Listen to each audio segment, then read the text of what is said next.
Greetings and salutations, everyone. Welcome to a special Sunday night edition of History After Dark. I'll be flying solo tonight, and we'll be taking a look at the Kings of Wessex. Now, there are more kings than the ones that I've listed tonight. What I decided to do is to start with Caedwalla. And the reason for doing that is that there's a little bit of controversy about the first 13 kings of Wessex, and there is a little bit of speculation that some of them might not have either been historical or that the degree of their Saxonness, I guess for lack of a better term, has been exaggerated. So some of the names of the earliest kings are kind of Celtic sounding. And so the suspicion is that they actually were more native and they were not Anglo or Saxon immigrants. Just to give you the names of those kings, though, in case you're curious, since those names do come up, we have Cerdic, Kenric, Ceawlin, and by the way, Ceawlin, the third ruler, is one who will actually be mentioned the most by the early Saxon kings as an ancestor. There's Ceawl, Ceolwulf, Cenagils, Cuichelm, Cynewulf. Then there was a reign by Penda of Mercia, who overruns Wessex. There's Sigbert, Kinfus, Esquin, and Kentwin. And so those guys will not be being covered tonight.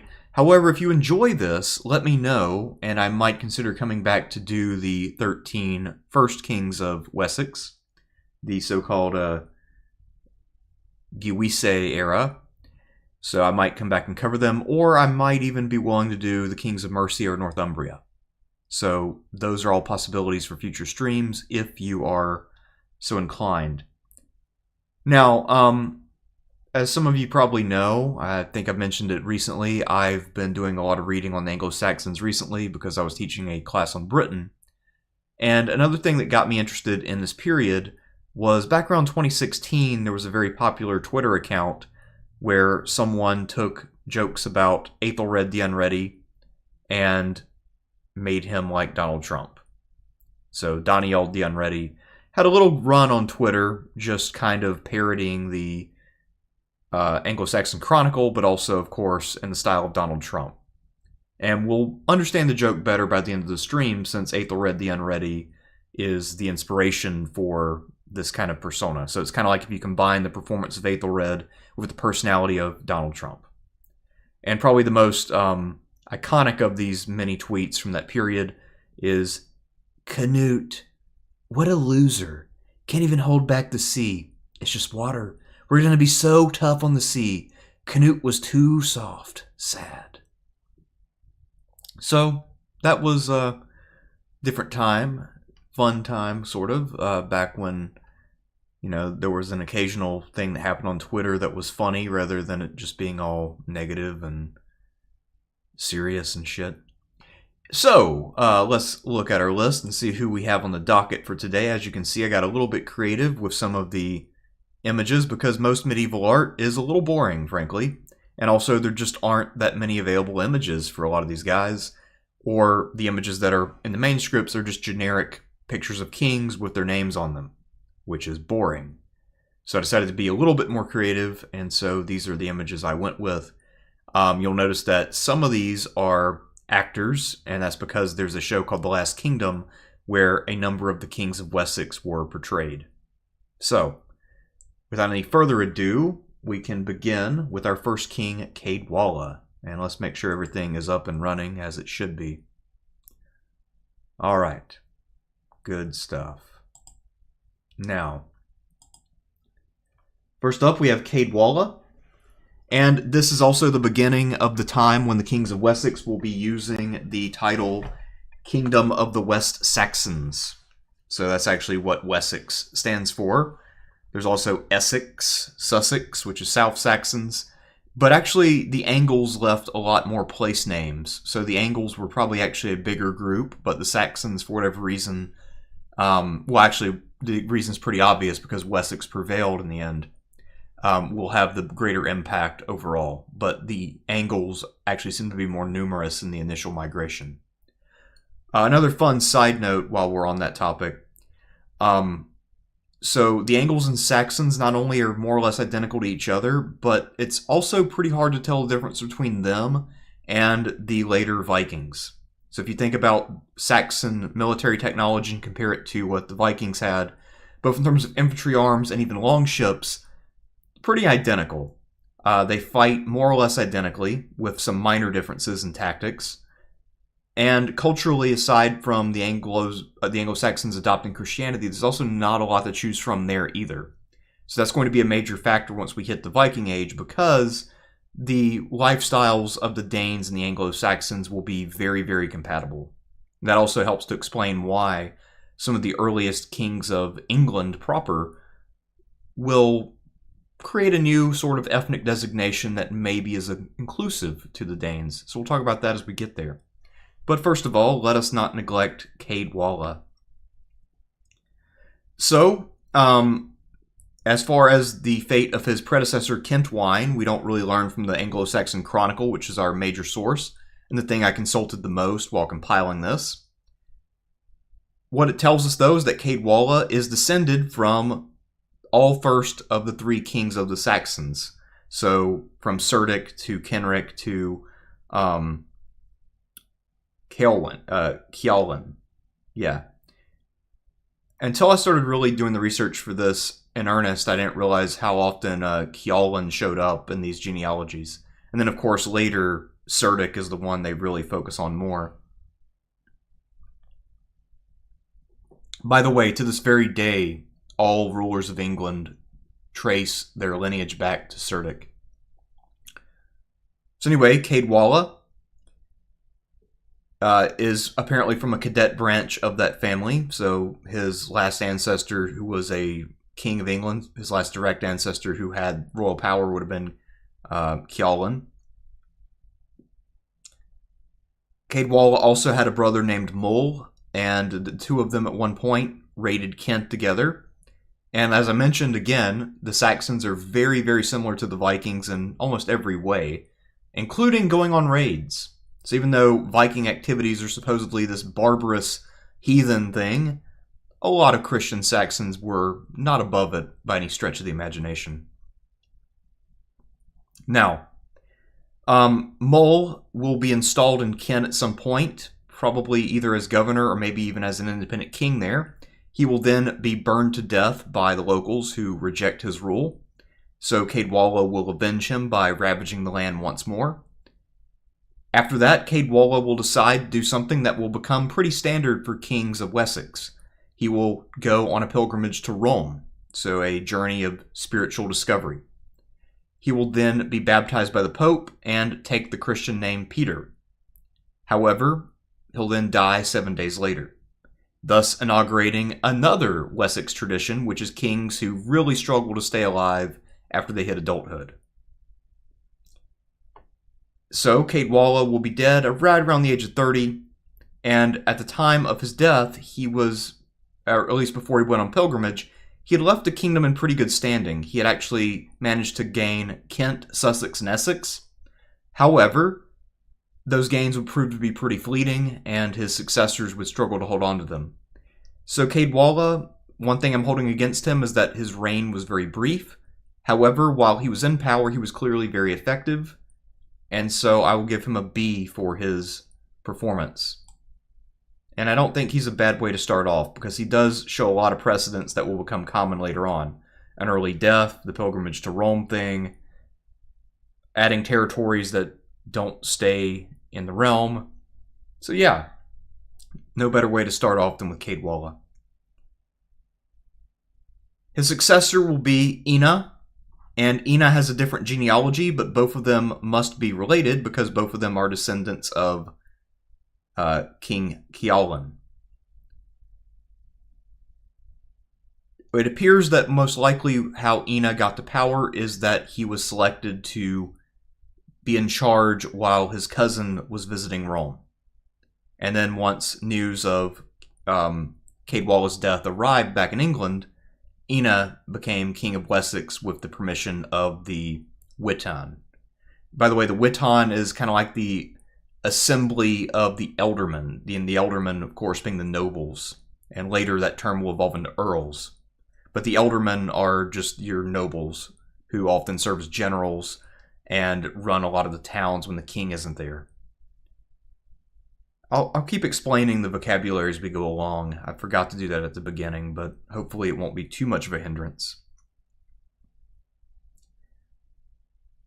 So, he will hang on to most of Caedwalla's gains early on. So in 694, he will also be able to extract a weregild out of Kent. So a weregild is a sort of blood price when you kill somebody.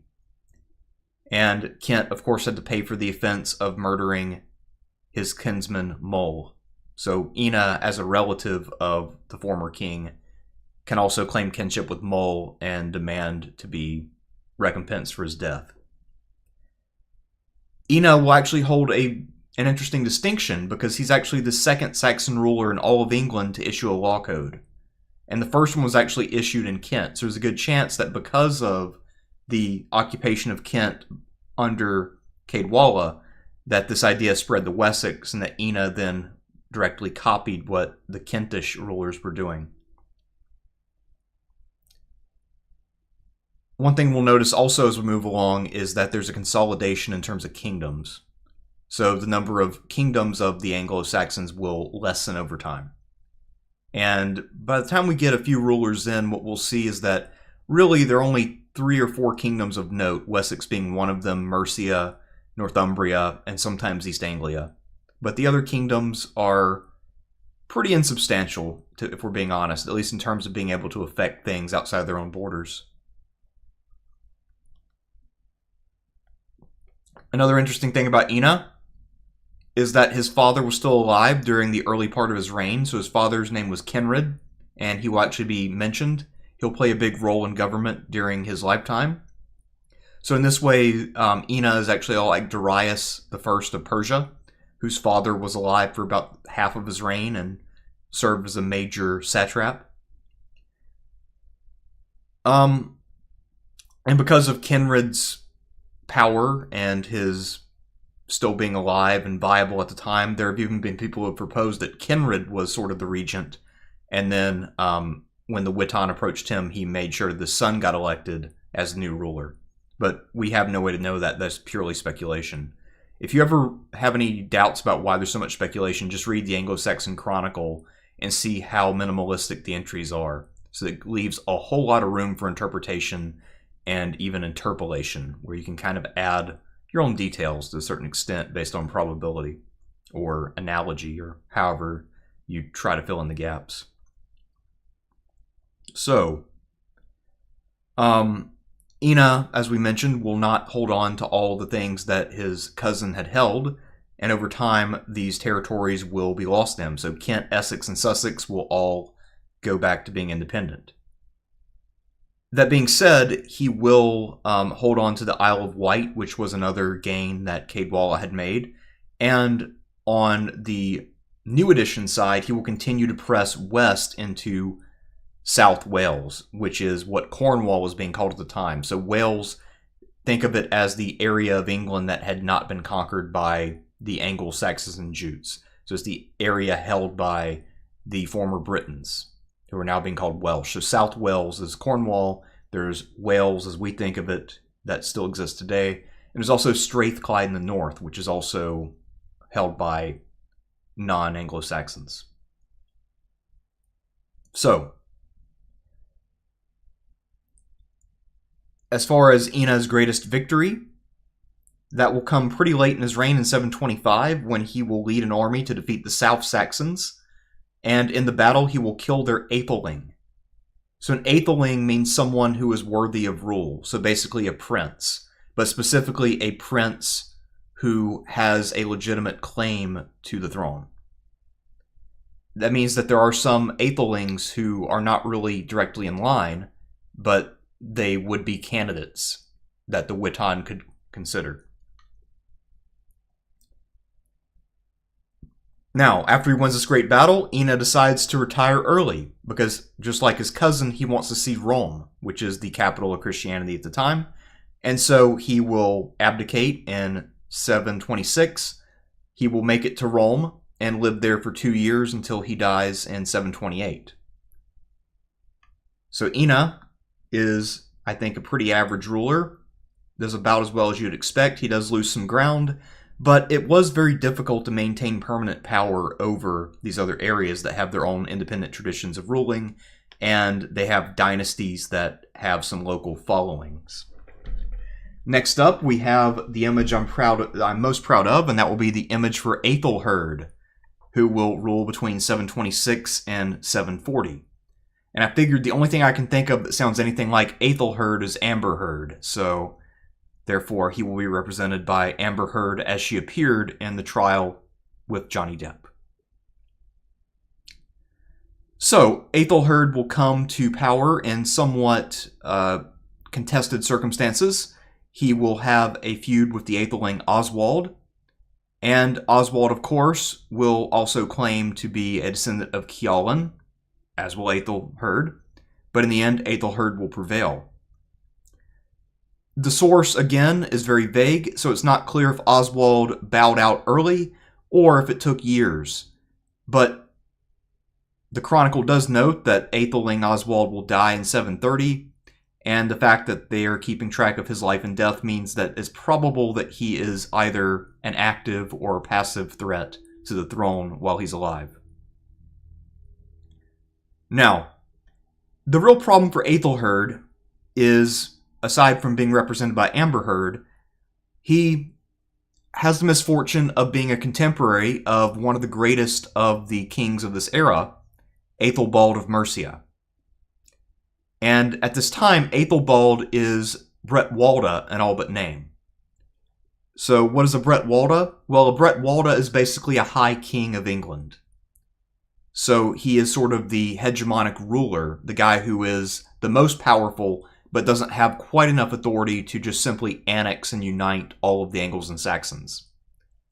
And technically, none of the kings of Mercia count as Bretwalda, because the people who decide who gets the title tended to live in either Wessex or Northumbria.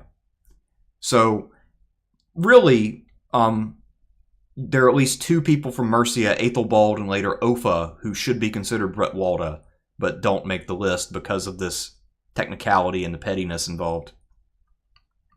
Now, this means that Wessex will take a beating, just like all the other kingdoms will. Mercia borders everything because it's in the middle of England. And if anything, Wessex got off a little bit light. That being said, Aethelheard will take a pounding, and he's going to lose control of Somerton in 733. Aethelheard's wife apparently will decide, you know what, I'm going on a pilgrimage. So in 737, she will pack her bags and leave. Aethelheard is going to be left alone, and he actually will stay in Wessex until he dies. So he's actually the first king we've looked at who will die while still king. So up to this point, Wessex had kind of a healthy relationship with work. Work-life balance, if you will, where people have personal goals they pursue, and they eventually get tired of ruling. But Aethelheard kind of will set a new standard of reign till you die, which I suppose is much more traditional. Anyhow, Aethelheard does not seem to have had a son, and while he clearly had his failings, such as his defeat at the hands of the Mercians, he apparently did well enough that the Witan was looking for one of his relatives to be the next king. And so that will lead to the rise of his relative Cuthred. In the meantime, I would rank Aethelheard as a D. I'm being a little bit lenient here simply because Mercia was in the ascendant during the century, and not too many powers around England did well when they had to fight the Mercians. So actually, even though Wessex will eventually prevail, as we'll see, it takes a long time before Wessex will really be the premier power among the Anglo-Saxons. So for most of Anglo-Saxon history, either Wessex or Mercia or Northumbria will be the more important power when compared to Wessex. Let's make sure everything's still going all right over here. Okay, cool. Next up, we have Cuthred. And for this one, I just use a generic English king, which is not an insult to Cuthred, of course. He is a fine gentleman. He's a brother or cousin of Aethelheard. We're not really sure exactly how they're related, only that they are. Initially, Cuthred decided to try to challenge the Mercians for hegemony, so he will not be friendly with Aethelbald, but after a few years he seems to have been humbled by a defeat of some kind, and he will now more or less work in tandem with the Mercians rather than trying to work against them. So by 743, the two kings will actually go on campaign together against the Welsh, and it appears that this campaign will result in some modest successes. Unfortunately for Cuthred, in 748, his son and heir, Kenric, will be killed, so he will die in a battle somewhere. It's also possible, though, that Kenric was murdered by an ealdorman, because in 750 the chronicle tells us that Cuthred was forced to go to war with an arrogant ealdorman, and we're not really sure what was the problem with this ealdorman, but perhaps Cuthred had evidence that this ealdorman had been behind his son's death. So he will have to fight one of his own ealdormen in 750. He will win that war. And then, interestingly enough, 2 years later, Cuthred will have consolidated control of his armies, and he's going to turn on Aethelbald and fight a pitched battle at Beorhtric. And here, he will supposedly win pretty decisively and rout the Mercian army. Now, that being said, it appears that this was not the end of the Mercian hegemony, only kind of a little bit of a break in it. So Cuthred will create some breathing space, but by the end of his reign, and especially into the next reign, we'll see that Mercia is back and now under the leadership of Offa. In 753, Cuthred will then go on a solo campaign against the Welsh, and given what the borders of Wessex are like, this probably means South Wales rather than the mountainous Wales that is still on the map today. Cuthred will die in either 754 or 56, depending on which entry you prefer, or which manuscript you prefer of the chronicle.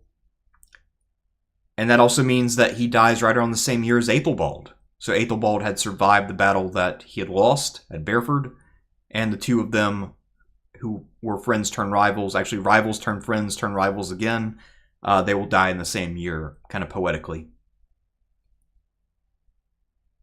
I would say overall, Cuthred clearly strengthened Wessex. He had his setbacks, but overall he did pretty well. I'll give him a B for his performance. So far we haven't had anybody who's too ridiculous, but that's about to change, because next up we have Sigbert.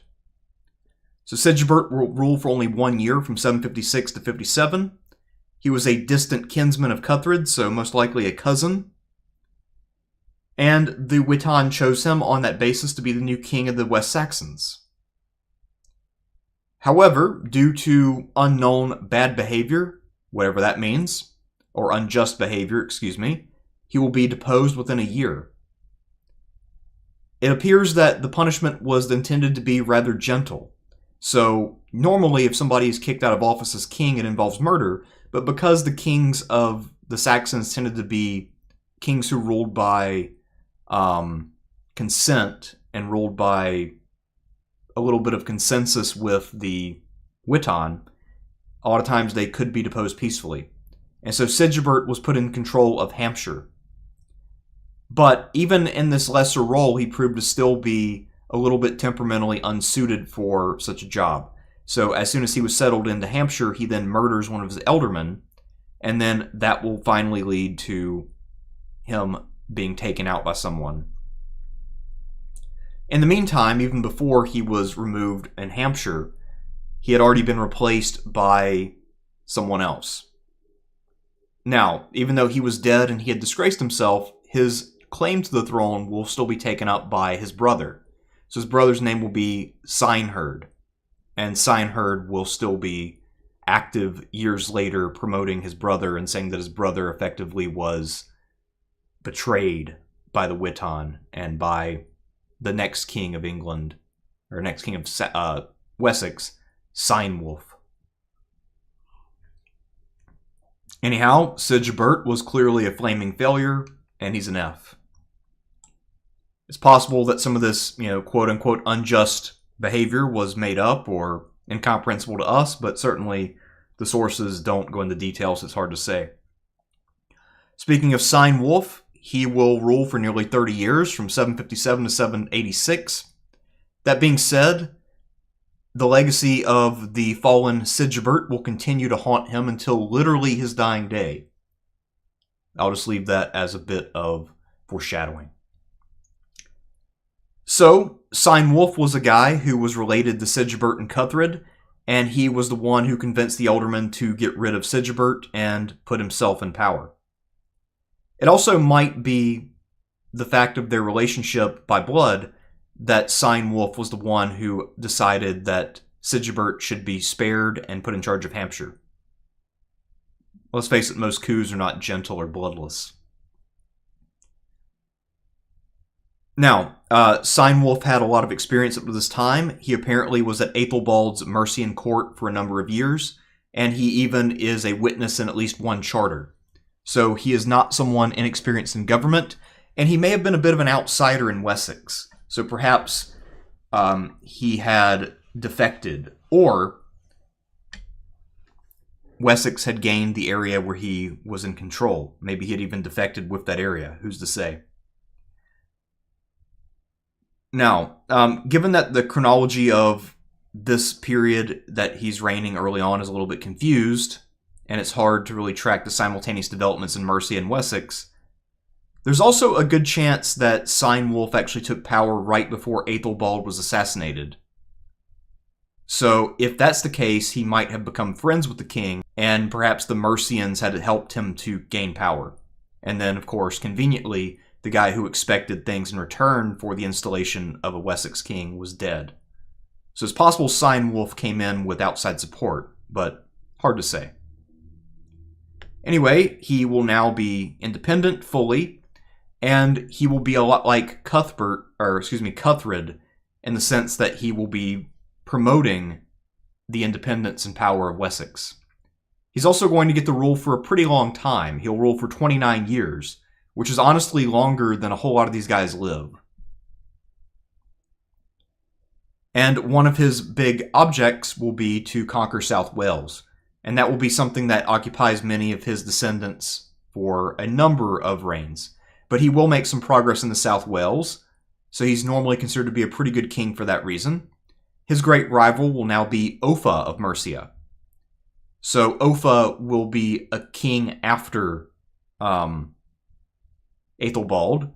There is a king in between them known as Beorhtric, but Beorhtric will be overthrown after about a year by Offa. And once Offa comes to power, that will restore the Mercian hegemony. So part of the reason why Cynewulf is focused on the southwest is precisely because the Mercians are too strong to tackle head on. And so, Cynewulf will continue working on that. That being said, in 777 or perhaps 779, he will lose a major battle to Offa, and he also will have to cough up quite a bit of land, although it appears that he does not officially bend the knee or become a subordinate by recognizing Offa's overlordship.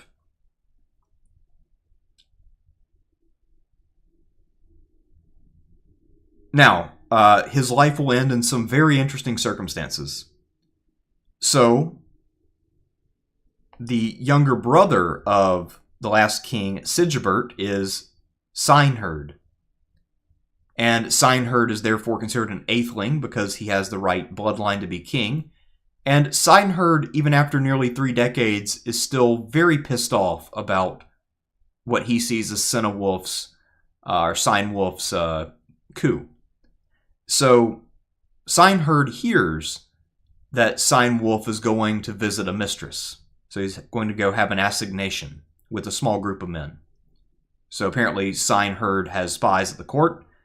And while Cynewulf is inside doing his thing, Cynewulf will show up with a group of armed men and attack him.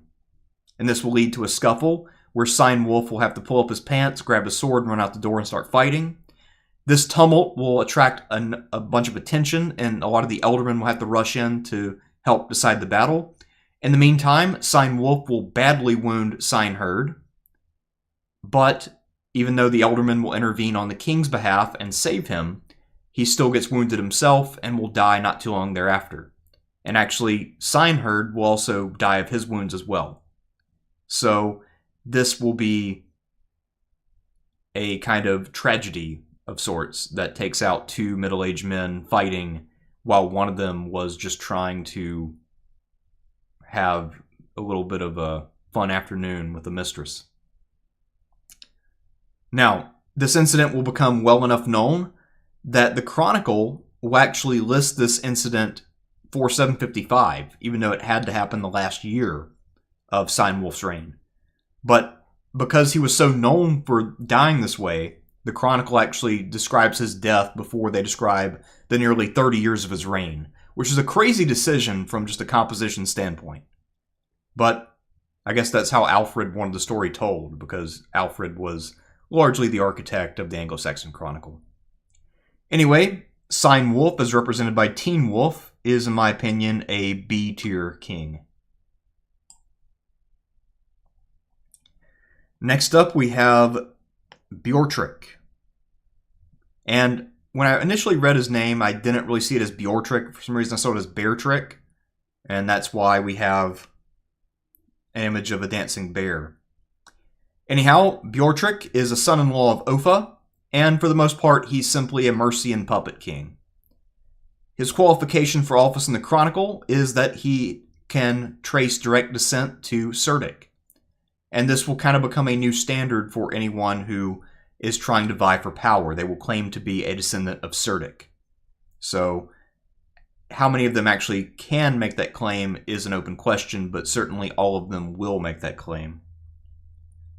Offa, dying in 796, will now set him free, so he will no longer be beholden to the Mercians. One thing that's interesting about Beorhtric is that he technically is the guy on the spot when the Viking Age begins.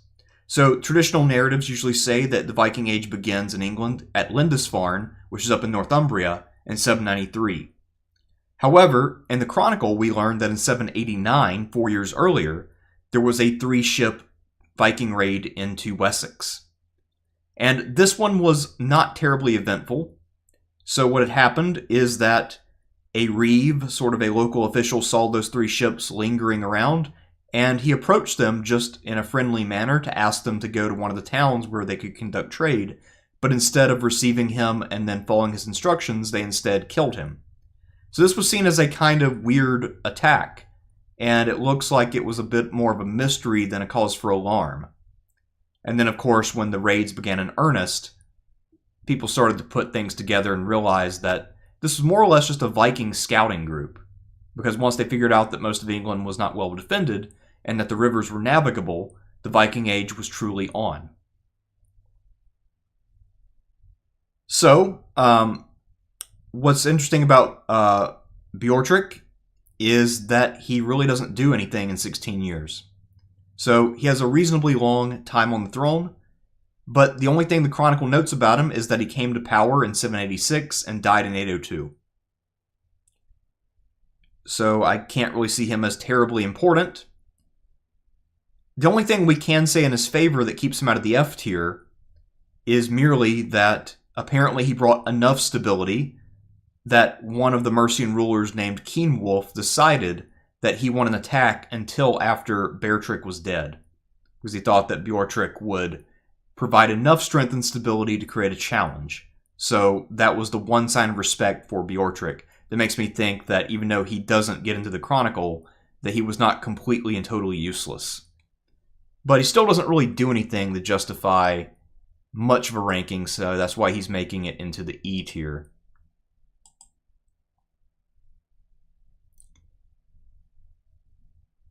All right. Next up, we have the first really important king we're going to encounter, and that is King Egbert. So Egbert is an interesting figure. His father was actually Aelman, the king of Kent, at one point. So exactly how Egbert ended up as a competitor for the throne of Wessex is not entirely clear. Although it's possible that perhaps, unbeknownst to us, Kent and Wessex had already acquired Kent, It just wasn't portrayed that way in the chronicle. Or else the idea is that if you're an alderman or a royal in one place, you can make a claim somewhere else. I'm not entirely sure. But somehow he ends up in Wessex, and he ends up being selected to be the next ruler after Beorhtric's death. Naturally, he will also claim descent from Cerdic, but also he'll claim descent from King Ina's brother. So he will now claim descent from a more historical figure, somebody we've already covered. The point is, Egbert is well connected both in Wessex and outside of it, so he's someone with a little bit of an international reputation, or at least inter-Britain reputation. Now, the Chronicle will merely note this claim that he has, and that his father was a king in Kent, and then not really explain anything more, because again, the Chronicle likes to leave us guessing and not answer questions. It's just how the Chronicle rolls. In the 790s, he apparently will be a rival for Beorhtric, and so Beorhtric will actually send him to exile. Egbert will travel to Charlemagne's court. So Charlemagne at the time is still alive and kicking, and he's just about to near the pinnacle of his career. So Charlemagne's pinnacle will come in 800 when he travels to Rome and crowns himself. But by the 790s, he's already rocking and rolling at Aachen, and he's already in the process of reestablishing what he will call a restored Roman Empire. And this obsession with Charlemagne and sort of imitating Charlemagne and the Franks will now be a characteristic of the House of Wessex from this point forward. So not only will Egbert clearly be heavily influenced by them, but so will all of his heirs, including his grandson Alfred. In terms of what Egbert brought to the throne once he became king, and he will rule from 802 to 839, so he has a pretty long reign. One possible achievement that he has that's controversial is that he may have been the originator of the Burgle Heidage. So let's take a look at that real fast. So the Burgle Heidage is a defense network of fortresses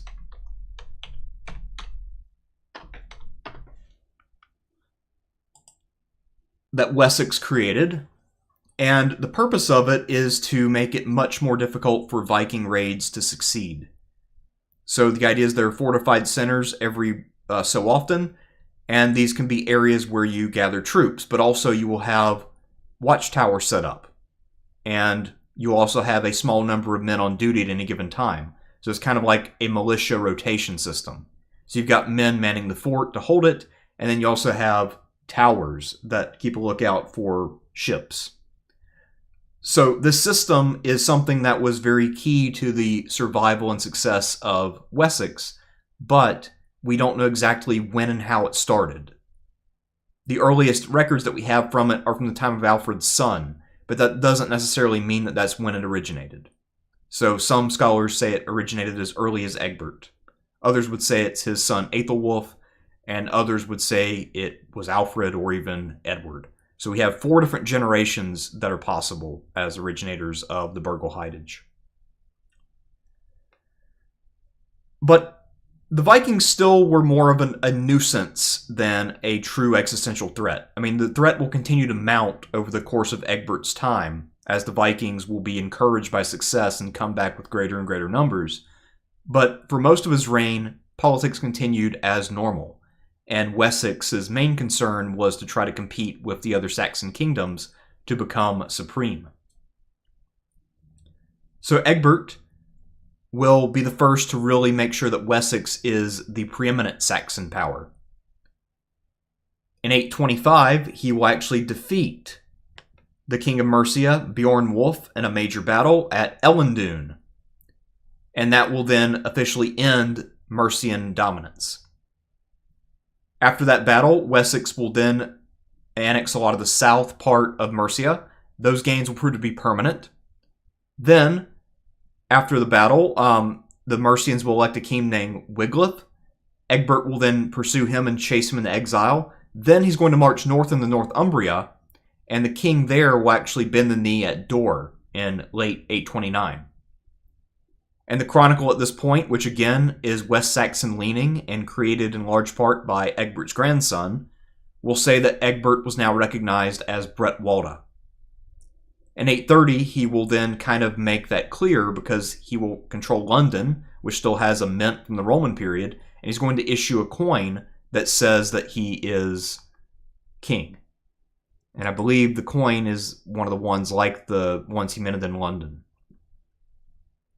So those coins have still survived to this day.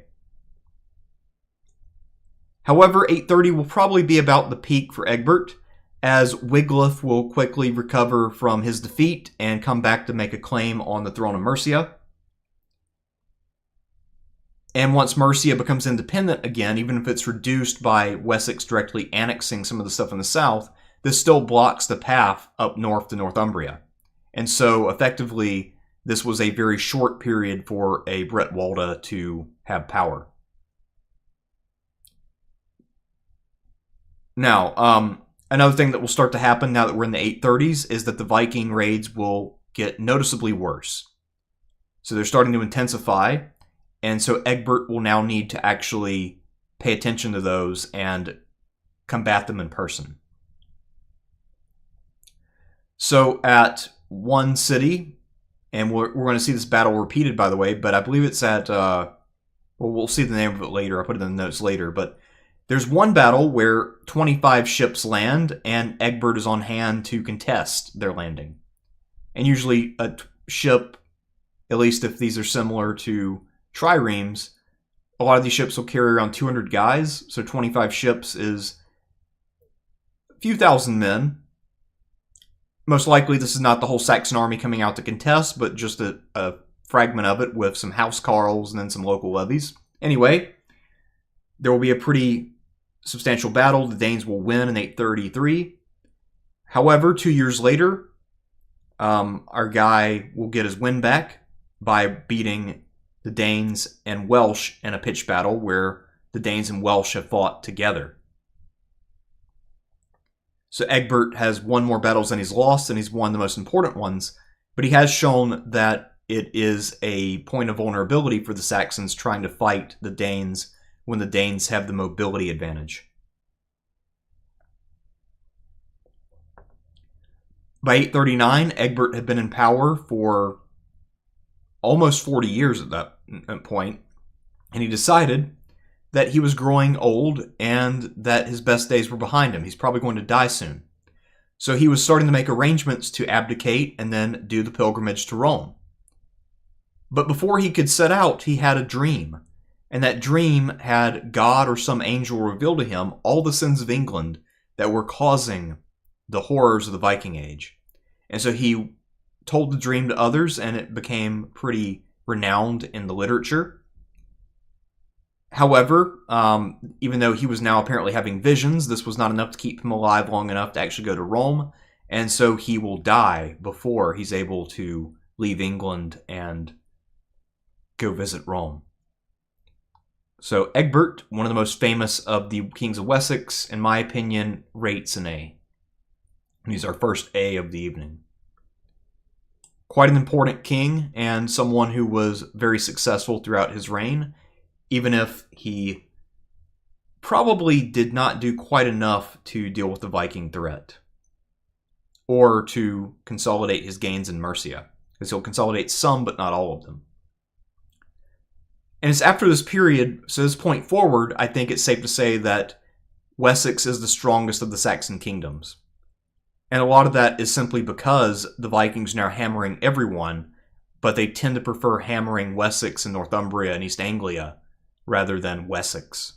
So because of Egbert being strong at the time, the Vikings will be a little bit more cautious when trying to bully Wessex. The next king is his son and heir, Aethelwulf, which means noble wolf. And I can't think of a more noble wolf than the wolf you transform into in Altered Beast. So that is our art for this entry. Aethelwulf, by the time he ascends, is a mature man. He's got 5 sons, and the oldest of them is already a man named Aethelstan. That son will be able to govern the southeast, so those areas that had been recently added and included things like Kent and Essex. In the meantime, the arrangement will be for Aethelwulf to rule in Winchester, the capital of Wessex. So now that the kingdom has grown some, you need a little bit of a division of labor in order to make sure that everything's properly supervised. Aethelstan, however, won't end up living all that long, and we don't really know exactly when or how he dies, but early on he will be available, and then later Aethelwulf will have to turn to other sons. Most Viking raids early in Aethelwulf's time will still be on a modest scale, and most of them will be combated by local ealdormen rather than by the king. In fact, in Aethelwulf's first couple of years, 3 of his ealdormen will lead armies to confront the Vikings, and in 2 out of 3 cases they will win. The third case saw the ealdorman himself get killed in battle. So, for the most part, local defenses are still adequate for keeping the Vikings at bay. And of course, the hope is that if you kill enough of them, they will quit coming. But that's not quite how the Vikings worked. If there was still money to be made, they're going to keep coming. In 843, Aethelwulf will repeat a battle at Carhampton, which was what I was trying to think of, where his father had fought 10 years earlier. This time, however, the Vikings have 35 ships rather than 25, so we can kind of see this gradual escalation in scale. And once again, much like his dad, Aethelwulf will get his ass kicked. But he'll survive, and he will continue to advance Wessex. The most important moment of Aethelwulf's life came in 851, when a massive Viking force invaded. Not raided, but invaded. They landed along the Thames River, and they started to push into Mercia. They'd already shattered and scattered the Mercian army, and so the Mercians did something unthinkable. They asked Wessex to bail them out. And so Aethelwulf and his new son and heir, Aethelbald, decided to march to their aid. They gathered the entire Wessex army, and they will fight a big battle at a place called Arclea. For Aethelwulf, this will be his greatest victory. He will shatter the Viking army there, and most likely save Mercia from an early death. After this major battle, the Vikings will not attempt another invasion for 15 years. So this was a pretty important moment, and in many ways that means Aethelwulf is actually responsible for delaying the Viking Age in England, or at least delaying the shift into the conquest phase. This also really cements the idea that Wessex is now the premier power. And for the Vikings, when they're planning to come in later, they will think carefully about where to strike. And in particular, they want to conquer a lot of England and build their power before going after Wessex. So that actually will help Wessex survive later, since they will have a lot more time to prepare and know that this horde is coming their way. So this was probably Aethelwulf's greatest achievement. Now, in 853, he decides that he has become famous and needs to take advantage of that. And so he will do the equivalent of kind of a celebrity tour of Europe to build support and to boost the recognition of Wessex. So he will leave Aethelbald in charge as regent, and he's going to go on a pilgrimage to Rome and then visit with the West Franks. On this trip, he's going to take his 5th son, Alfred. So Alfred will be about 6 or 7 years old at the time, and when Aethelwulf arrives in Rome, the Pope will officially crown him, so that really elevates the stature of Wessex. And then Alfred will actually be personally baptized by the Pope. So that would be a big deal, I think, at this time for anyone, to be baptized by the most powerful and important Christian in the world. Now, on the way home, Aethelwulf will spend some time at the court of Charles the Bald, who is the king of the West Franks, and at this moment controls the biggest part of Charlemagne's former empire. And while he's at court, Aethelwulf will agree to marry Charles's daughter, Judith. And so if you grew up with a father who lionized Charlemagne the way that Egbert had, then Aethelwulf thinks that he's living the dream by marrying Judith. So this was a huge success for him, and when he returned home, he figured that he had really enhanced Wessex's standing in the world, and that this would create a lot more respect, and that the other Saxons would be a lot more willing to recognize Wessex's leadership. That being said, there was something he didn't really count on, and that is that his son Aethelbald was deeply bitter, because Aethelbald was now expected to go back to being heir apparent and perhaps governing some uncomfortable provinces in the east. So Aethelbald was effectively threatening war, and Aethelwulf decided that the best course of action would be to reconcile with his son and keep the peace. And the peace involved in this case Aethelwulf having to go and govern in the east while his son remained at Winchester. He'll die a couple years later, and then he will divide the realm between Aethelbald, who already controls Wessex, and between his third son, Aethelbert, who already has some experience in the east. So the kingdom of Wessex went from being internationally acclaimed due to Arklia to being divided and to being a family at odds with itself. So you could argue that Aethelwulf's biggest failing was as a dad, that he had failed to keep his son and heir happy enough, and that he also had failed to put his foot down and keep the kingdom together. And so actually a lot of the contemporary sources at the time effectively say that Aethelwulf got a big head, and that he started to dream a little too big and not to be practical. That being said, I think a lot of contemporary sources where we're focused a lot, or contemporary scholars, where we focus a lot on PR and a lot on forward thinking and strategy, I think a lot of contemporary scholars are much more favorable to Aethelwulf, and they see him as someone who had some foresight and was trying to carve out a future for Wessex. It just didn't end up working out because Aethelbald became ambitious.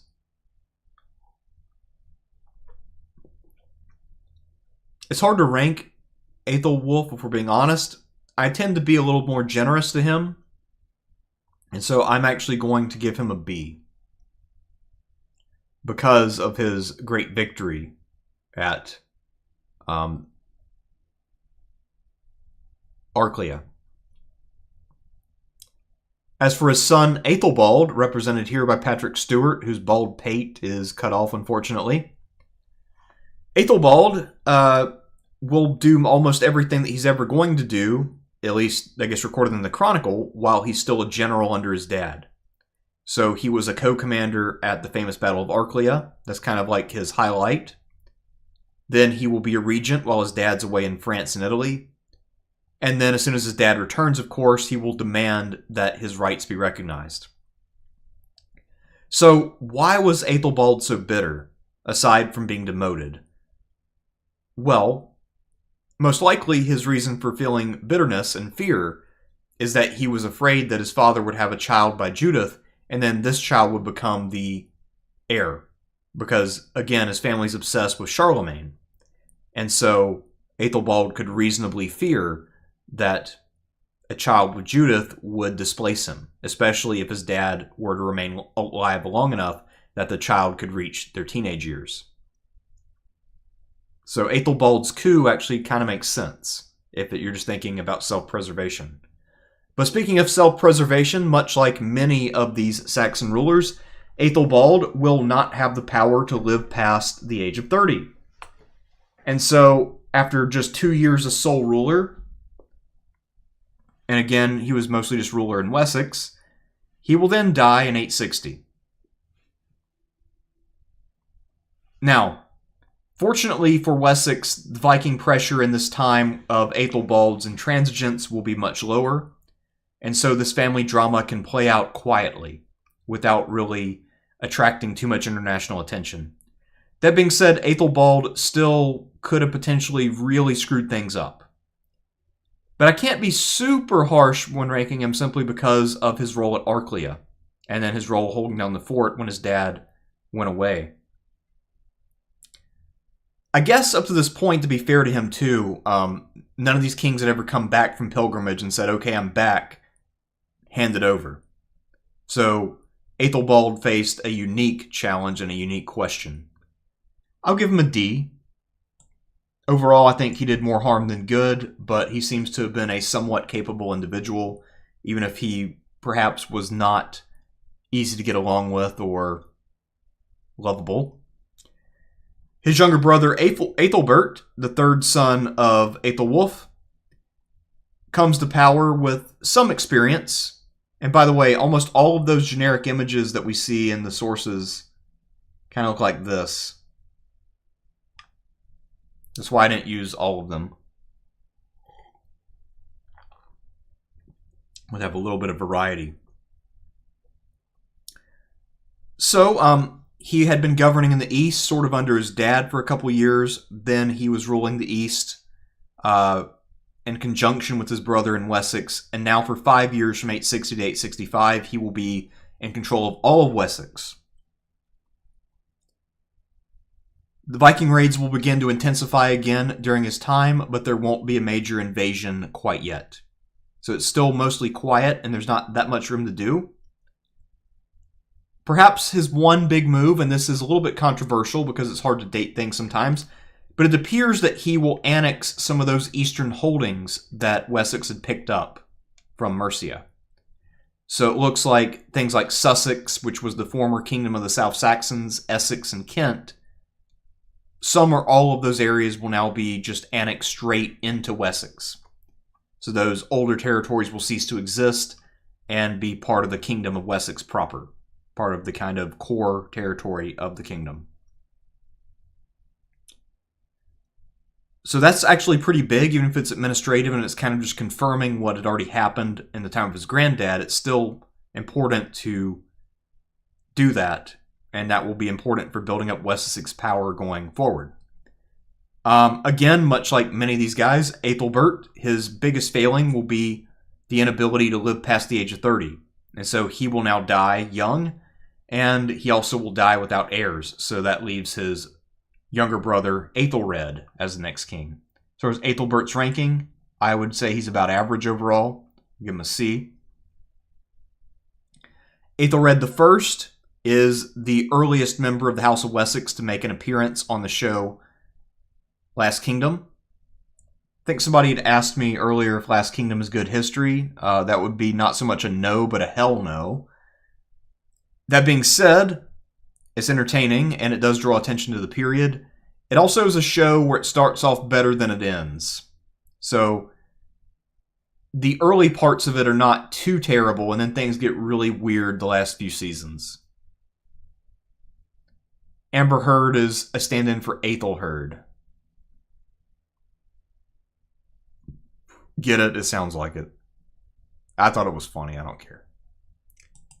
All right.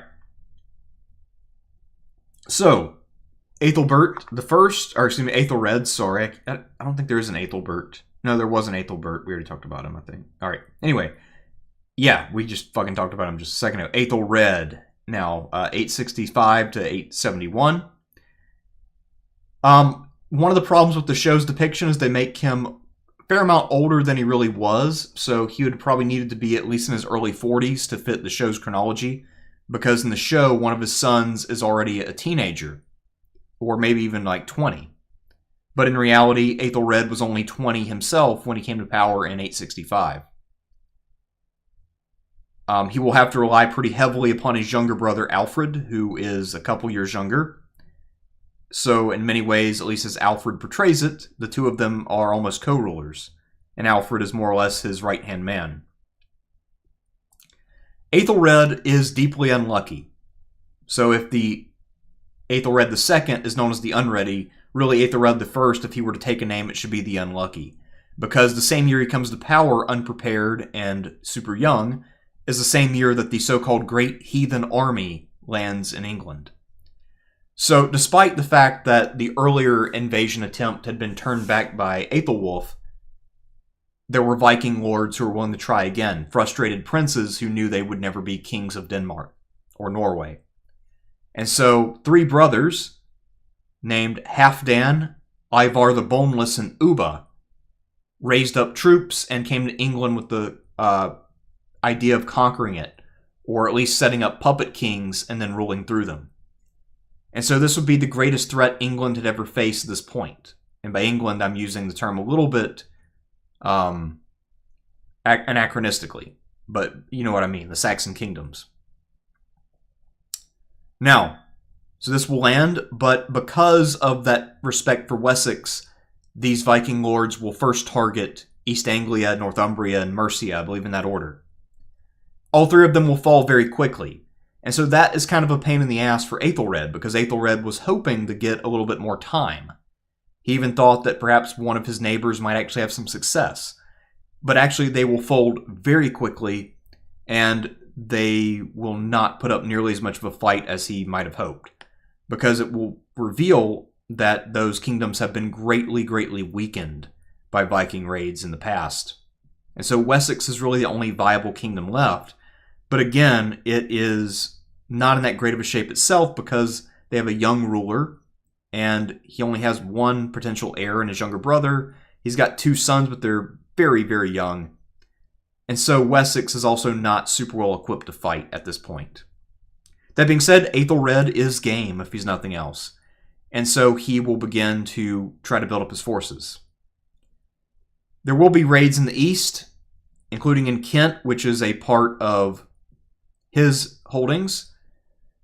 And Kent will largely try to buy off the raiders, and it's unclear from the way it's worded in the Chronicle whether this means that they simply paid them to go away, or whether they paid them money and agreed to be their subjects. So it's possible that some of Aethelred's lands gave up on him because they were just so intimidated. And one has to wonder if Aethelbert had still been around, who had experience out in the east, if things would have gone differently. But we have no reason to think Aethelred had a personal connection with those lands, so they didn't trust him to show up and save them. That being said, Aethelred would prove that he was brave and dutiful. A couple years later, he's going to get a chance to save Mercia, like his dad had done. So in 867, the Mercians were very hard-pressed, and they requested aid. And so Aethelred and Alfred will come up with the entire levy of Wessex, and they will confront the Vikings in an indecisive battle. So this battle doesn't really result in a victory for anyone, but it does allow the Mercians to make a peace and to live on for a little bit longer. Now, by late 870, Mercia is pretty much gone in terms of submitting to the Vikings.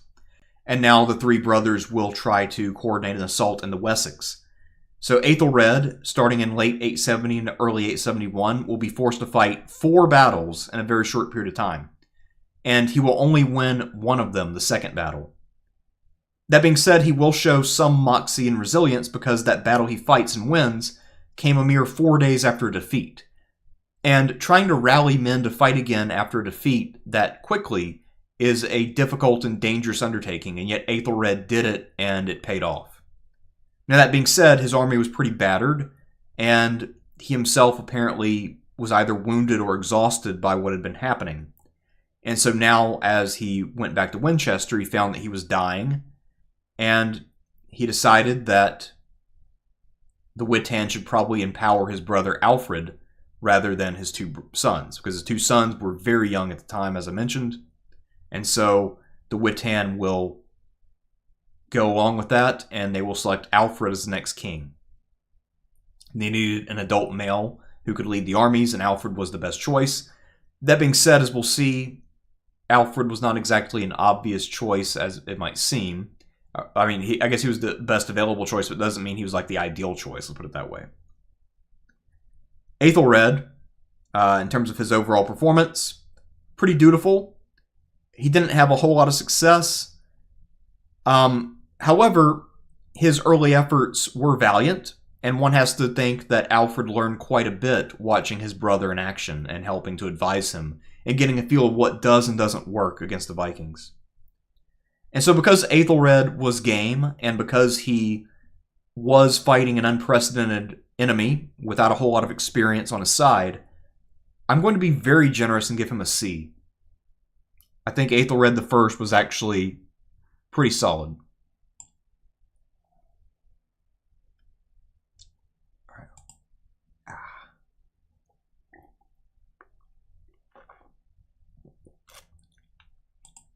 Also, a fun side note about Ivar the Boneless. So I was trying to look up what it means to be boneless. You know, there's a lot of explanations, like he could have just been super flexible, or, you know, able to pop his shoulders out, or whatever it might be. There also is a theory that he had ED, but then again, he had a whole bunch of kids, so I doubt that was a problem for him. Anyway, who knows what it means. It's still a pretty cool sobriquet, though. The Boneless. All right. So our next king is Alfred, a guy you've probably heard of. If you've heard of any of these guys, I'm sure he'd be the one. He's also the only English monarch ever to earn the nickname the Great. He's the fifth and youngest son of Aethelwulf, and probably when he was born, and even when he came back to England as a boy, he almost certainly never envisioned himself as king, simply because of his birth order. As we mentioned, he went to Rome as a boy, he was baptized, and this also meant that he was able to see the English quarter in Rome as it was at the time, which was basically just a fortress for Saxon visitors. And that actually would look a lot like the burgs that would be built later in the Burgel Heideage. So one common theory is that Alfred as a boy took very close notes on what he was seeing and then recreated it as an adult. So, there's a whole lot we could say about Alfred, but I'm going to try to be somewhat brief because there actually are whole books written about him, many of which are very accessible. I actually read one that I believe was published earlier this year, and it's kind of a summary and reimagining or re-examination of Alfred, and I recommend it to anybody who's interested.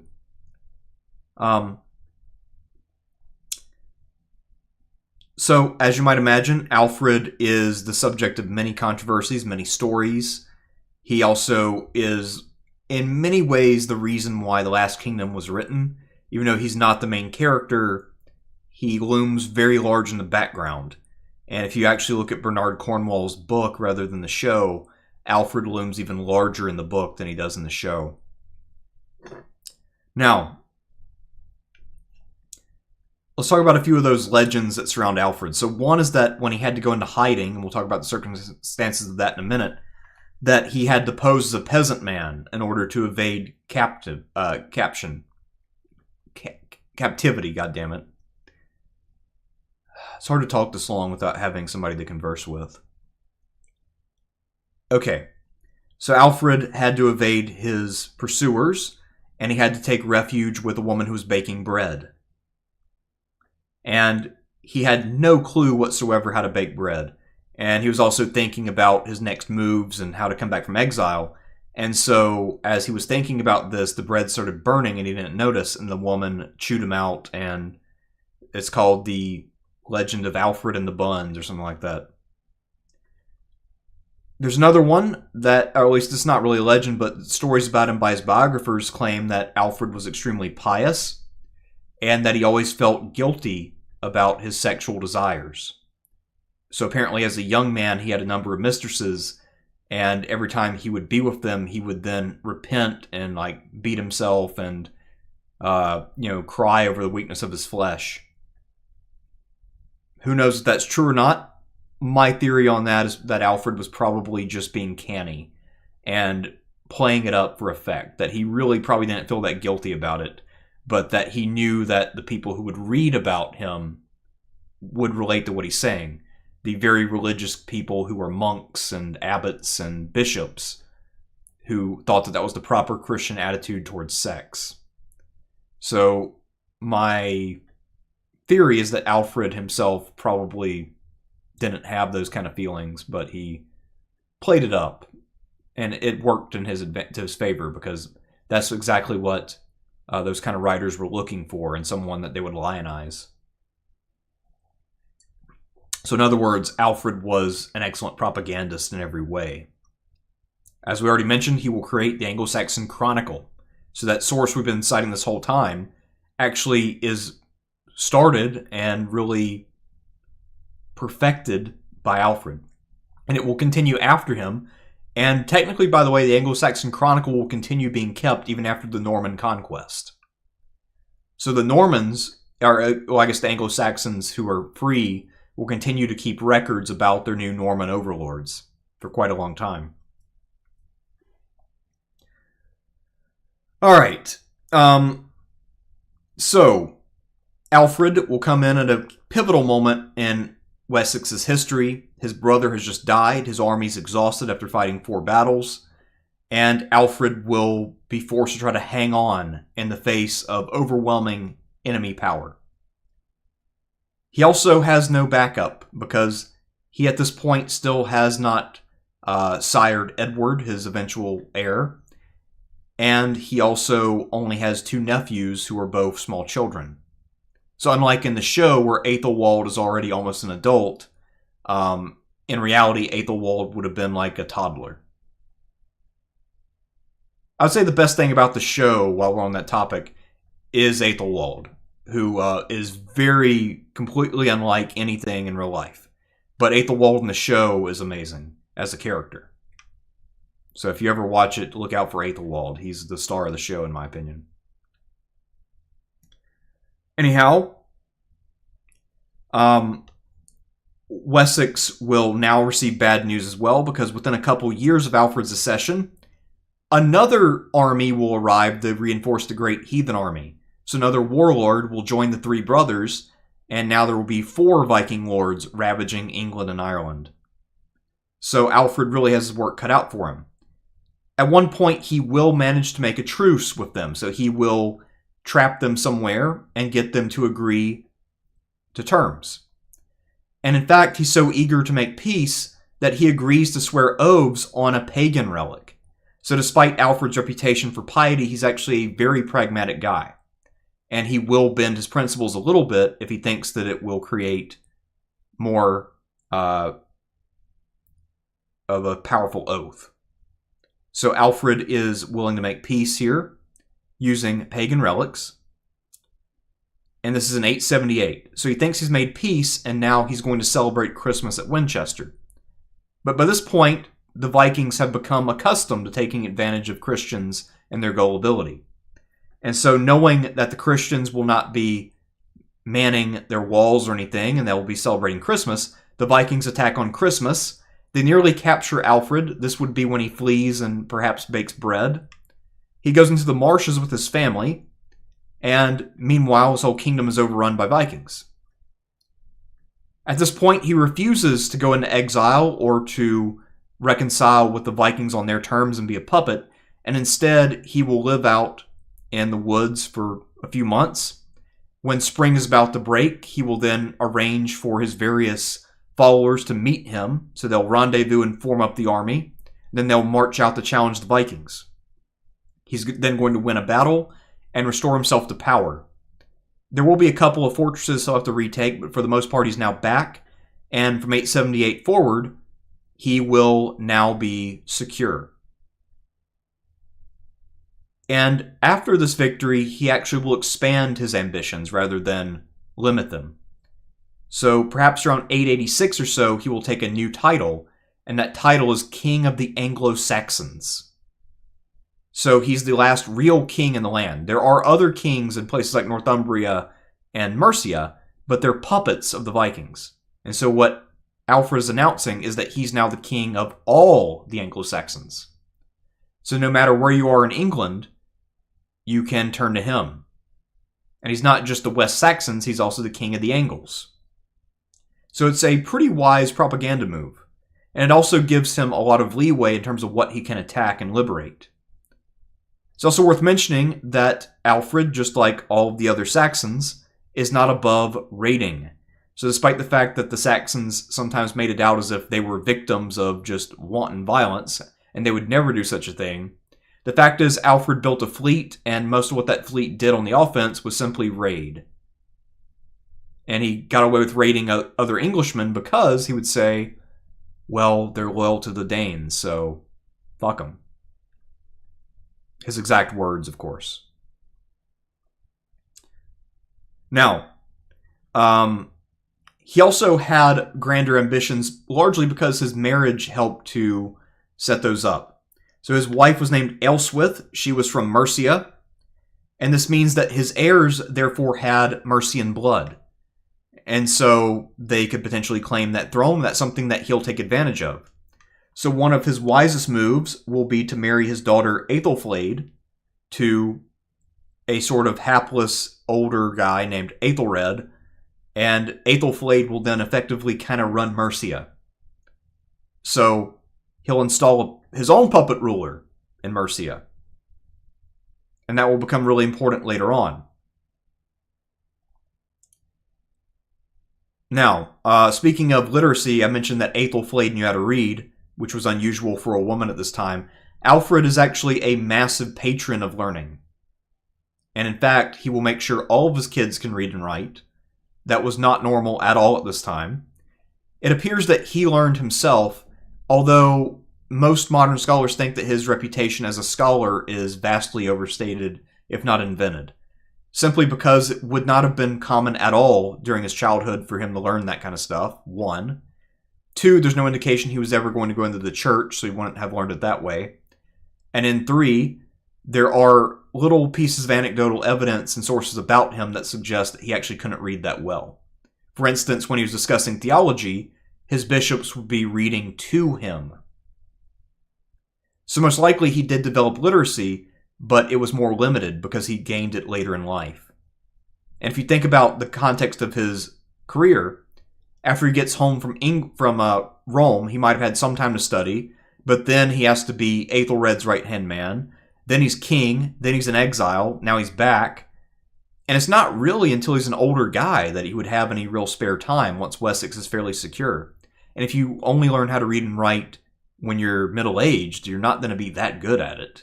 So, most likely, it's more that he was a great patron of literacy. And so in this way, he's actually a lot like Charlemagne. And he probably did not really translate that many things directly. He might have overseen them or sponsored them. Another possibility, too, is that he does have his own youngest son. So he has a 5th son. And that son he basically ordered to be a scholar. And that son legitimately was a great scholar.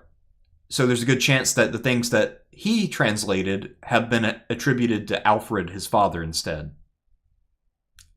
Anyway, that's a little bit of a side issue. To get back to the main point, Alfred, of course, will be somebody who really builds up the Beorhtric. So, it's not 100% certain, but by Alfred's time, there's at least a 90% chance that this thing's operational. And that he will be expanding it as his main policy. So what it does effectively is it makes it very costly for the Vikings to attack. I have heard some people who claim to be historians say that what ended the Viking Age was that they became Christian. Bullshit. And later we're going to see that there are plenty of ostensibly Christian Vikings. Not to mention, we've already talked about the Saxons going a Viking, and all of them were Christian. What ended the Viking Age is that the opportunities for easy plunder became more difficult. It became harder to kill people and take their shit. That's what ended the Viking Age. It wasn't religion. Now, and let's see, where Winchester is right here. So this is Alfred's capital. It also appears, I think, Alfred or perhaps Edward would rebuild Winchester and really make it a lot more impressive. It's another thing he does. Probably his greatest achievement will come right around the same time he declares himself to be king of the Anglo-Saxons, because he will actually capture London. So around 886, he's actually going to march straight into London and occupy it. London, of course, had been the center of Roman Britain. It was still a very impressive city, simply because of its size and some of the ancient ruins. It also still had one of the largest markets. So even though it wasn't a place that was usually in the control of the Saxons, it still was a cultural cornerstone for them. And so Alfred would occupy it, and that would be a major milestone in his life.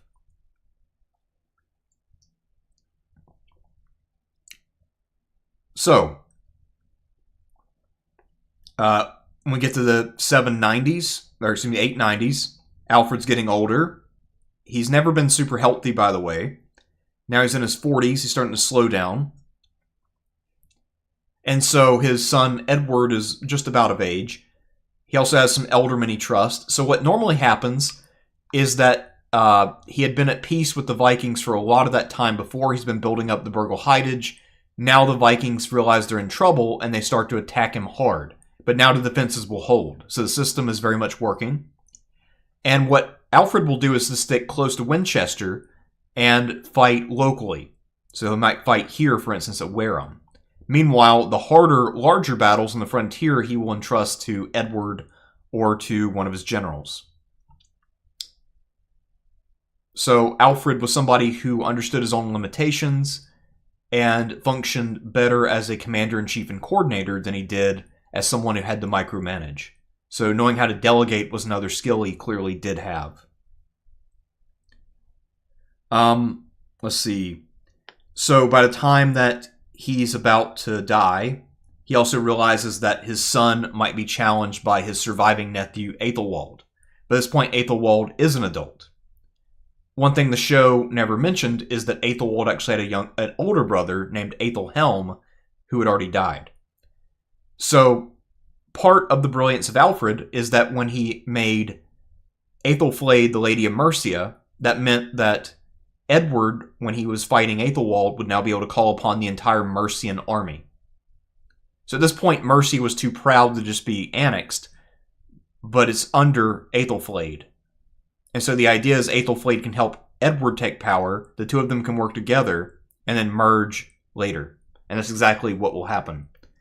So Alfred's plan is quite brilliant, and this kind of turtling makes sure that everything he takes is something he can hold.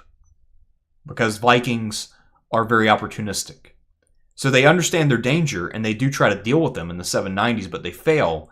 And then, because they rely on plunder to pay their men, they have to go after easier targets. So they can't have several years of no profit in a row to try to win strategically, because that's just not something the Vikings can do. So that was a structural weakness they had that Alfred's system took advantage of. So, that is Alfred the Great in a nutshell.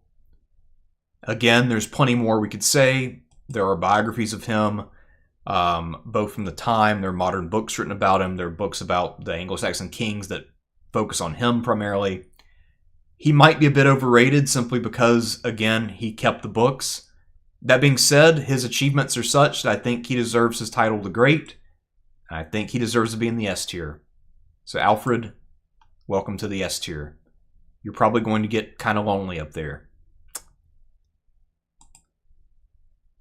Damn. All right.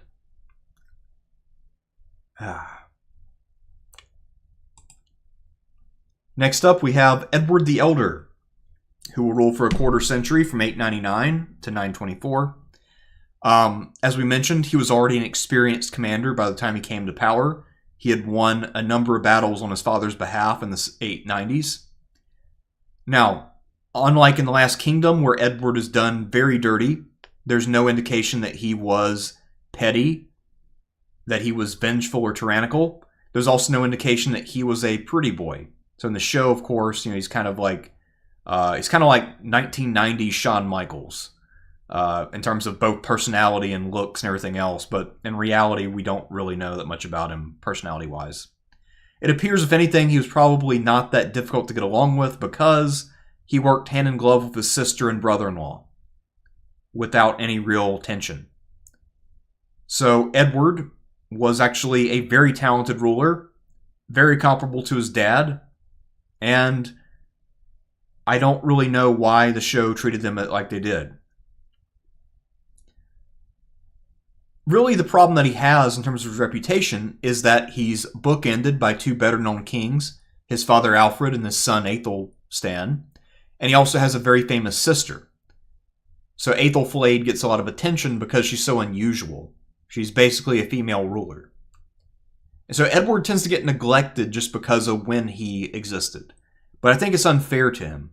And there's actually a book that's been written about him specifically and about his accomplishments. The other thing that tends to work against him is that unlike his father and his son, Edward does not appear to have been particularly intellectual or interested in books. So he was not a literary guy, so far as we can tell. At least not that has been recorded. Another thing is the sister was really in the books. And remember, if you're one of the people who writes books, you're going to think that people who share your interest are pretty cool. Whereas someone who is not interested in that at all, like Edward, you don't really need to talk about him that much, do you? So, Edward will get neglected by the sources. That being said, if we look at his record, it speaks for itself. So he will be steadily advancing north. The Burgle Hidage will be expanding. We get our first official maps of it from Edward's time. So we know that he was intimately involved in expanding the system. It appears that he would issue sort of broad orders to Aethelflaed, should carry them out. When she dies in 918, he will then just annex Mercia.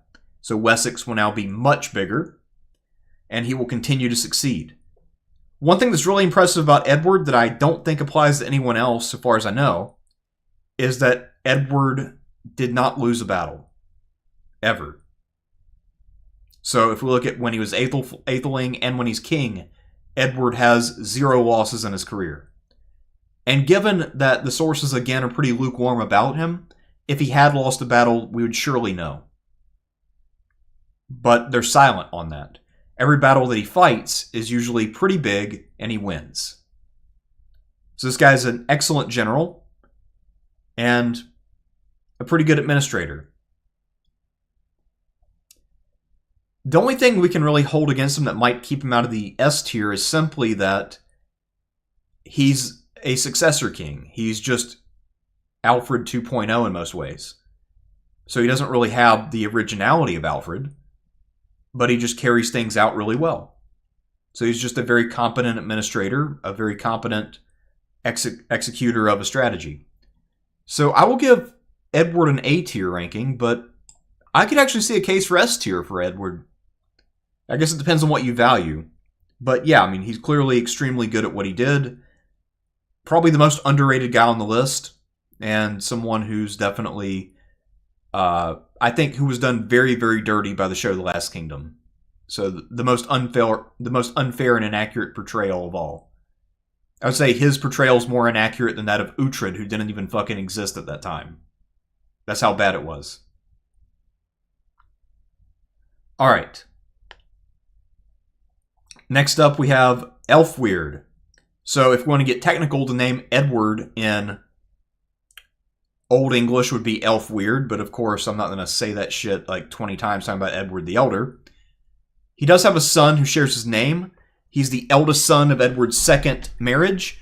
I forgot to mention that Edward had a marriage controversy early in his life. He had married a woman, and that would produce his one son, Aethelstan. It doesn't look like it was any kind of illegal marriage necessarily, but for whatever reason it was canceled, and he maybe found a better, more advantageous marriage later. Anyway, Aelfweard would be the son he would have by his second wife. And here's another interesting thing. We don't know if Aelfweard ever actually ruled. So some entries in some manuscripts say that he did rule, and that he was chosen in Wessex by the Witan. And if he did rule, he would have ruled for all of 16 days. So he ruled 16 days and died. Or perhaps he didn't rule at all. And even the sources that don't mention him, they may well have known that he actually did rule, but if he only ruled for 16 days, they might not have cared. By the way, he will continue the long family tradition that had been briefly interrupted by Alfred and Edward, of dying super young. He will die at 21 or 22 years of age. And so for that reason, he will be our very first unrankable. What can we really say about this guy? He existed, and he may or may not have ever held power. But then he has a half-brother, Aethelstan, and actually he has more half-brothers we'll meet in a minute. But Aethelstan, who is the youngest of the featured characters on The Last Kingdoms. He's the last guy we have an actor's picture for. Aethelstan will rule between 925 and 939. One theory is that he was elected only in Mercia, and then after his brother died, Wessex accepted him too. We know that he was actually raised mostly at the court of Aethelred and Aethelflaed, so he was very close with his adopted uncle and his biological aunt. He apparently was very interested in literary matters. The court at Mercia was a cultural center. So unlike Edward, Aethelflaed was a huge patroness of literature, and apparently Aethelstan developed his interest from his aunt. Now, It appears that Aethelstan always had a bit of a legitimacy issue, and it might have been because of his mother's identity. So it doesn't appear he was a bastard, but it does appear that his half-brothers had, I guess, a better lineage as far as most people were concerned. And by the way, even with Aelfweard passing away, there was still another product of that second marriage named Edwin. And so a lot of people believe that because of potential threats from Edwin, that Aethelstan, for the first probably 8 years of his reign, was insecure and having to watch his back all the time. Edwin will then die at sea in 933, and after that point, there are many fewer plots. So it appears that Edwin was running around the countryside organizing plots, and that there were people trying to kill Aethelstan for a number of years. But once Edwin is dead, now Aethelstan can devote about the last 6 years of his life to actually ruling.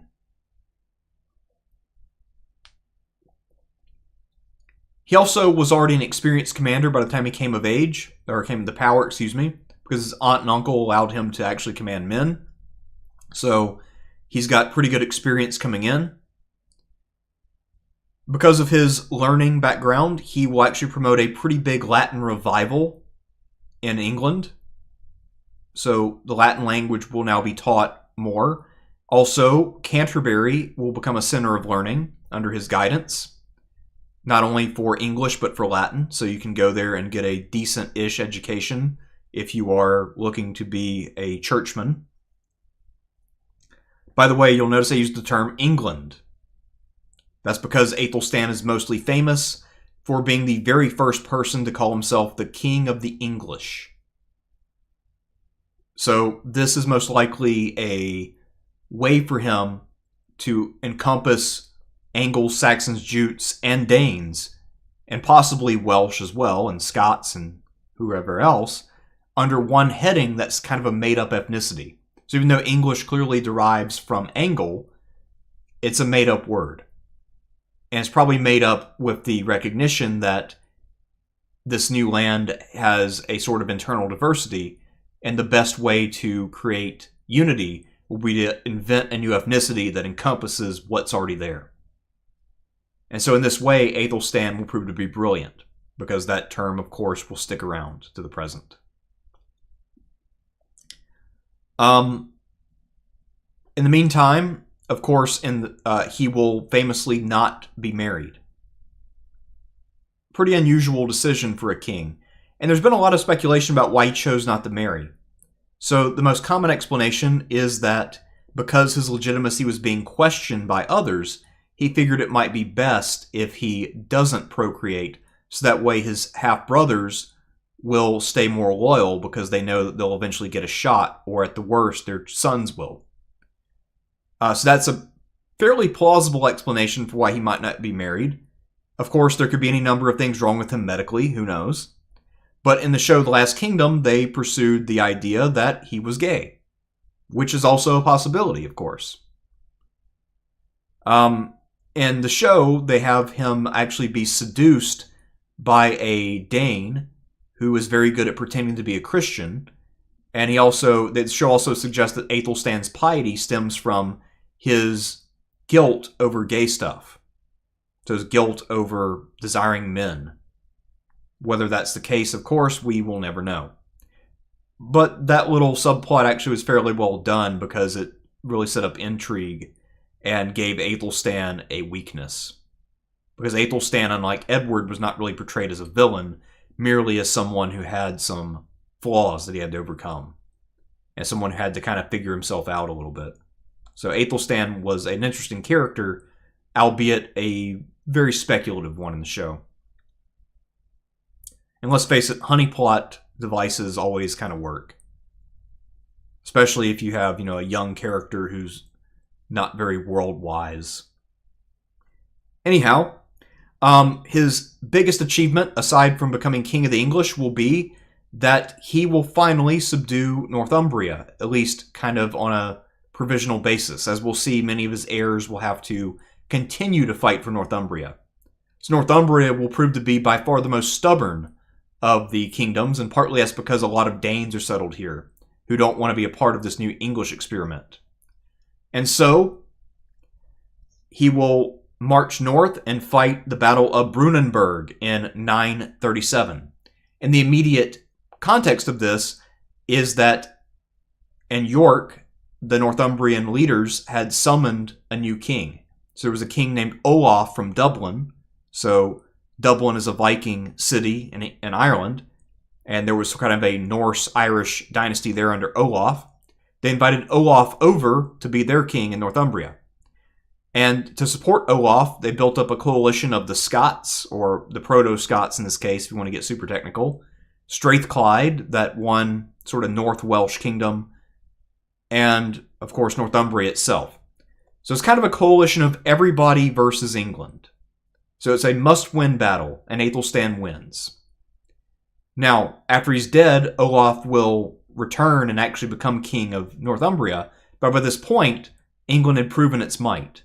And so this is probably the most important battle of any of the battles we've talked about, simply because it establishes that England is now the dominant player in the British Isles, and it always will be. So English dominance really starts with Aethelstan, the guy who was the first to call himself King of the English. Of course, as we mentioned, he will not be able to fully annex all the north or keep it loyal, but he will do quite a bit in that direction.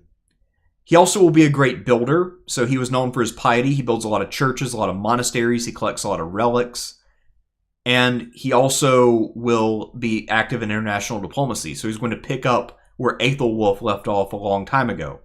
And what he's going to do is start to arrange marriages for his sisters with foreign rulers. And there might be a reason why he's doing that. It might be to try to disperse the family a little bit. It also could be to gain more international recognition for England, which is now going to be a new player.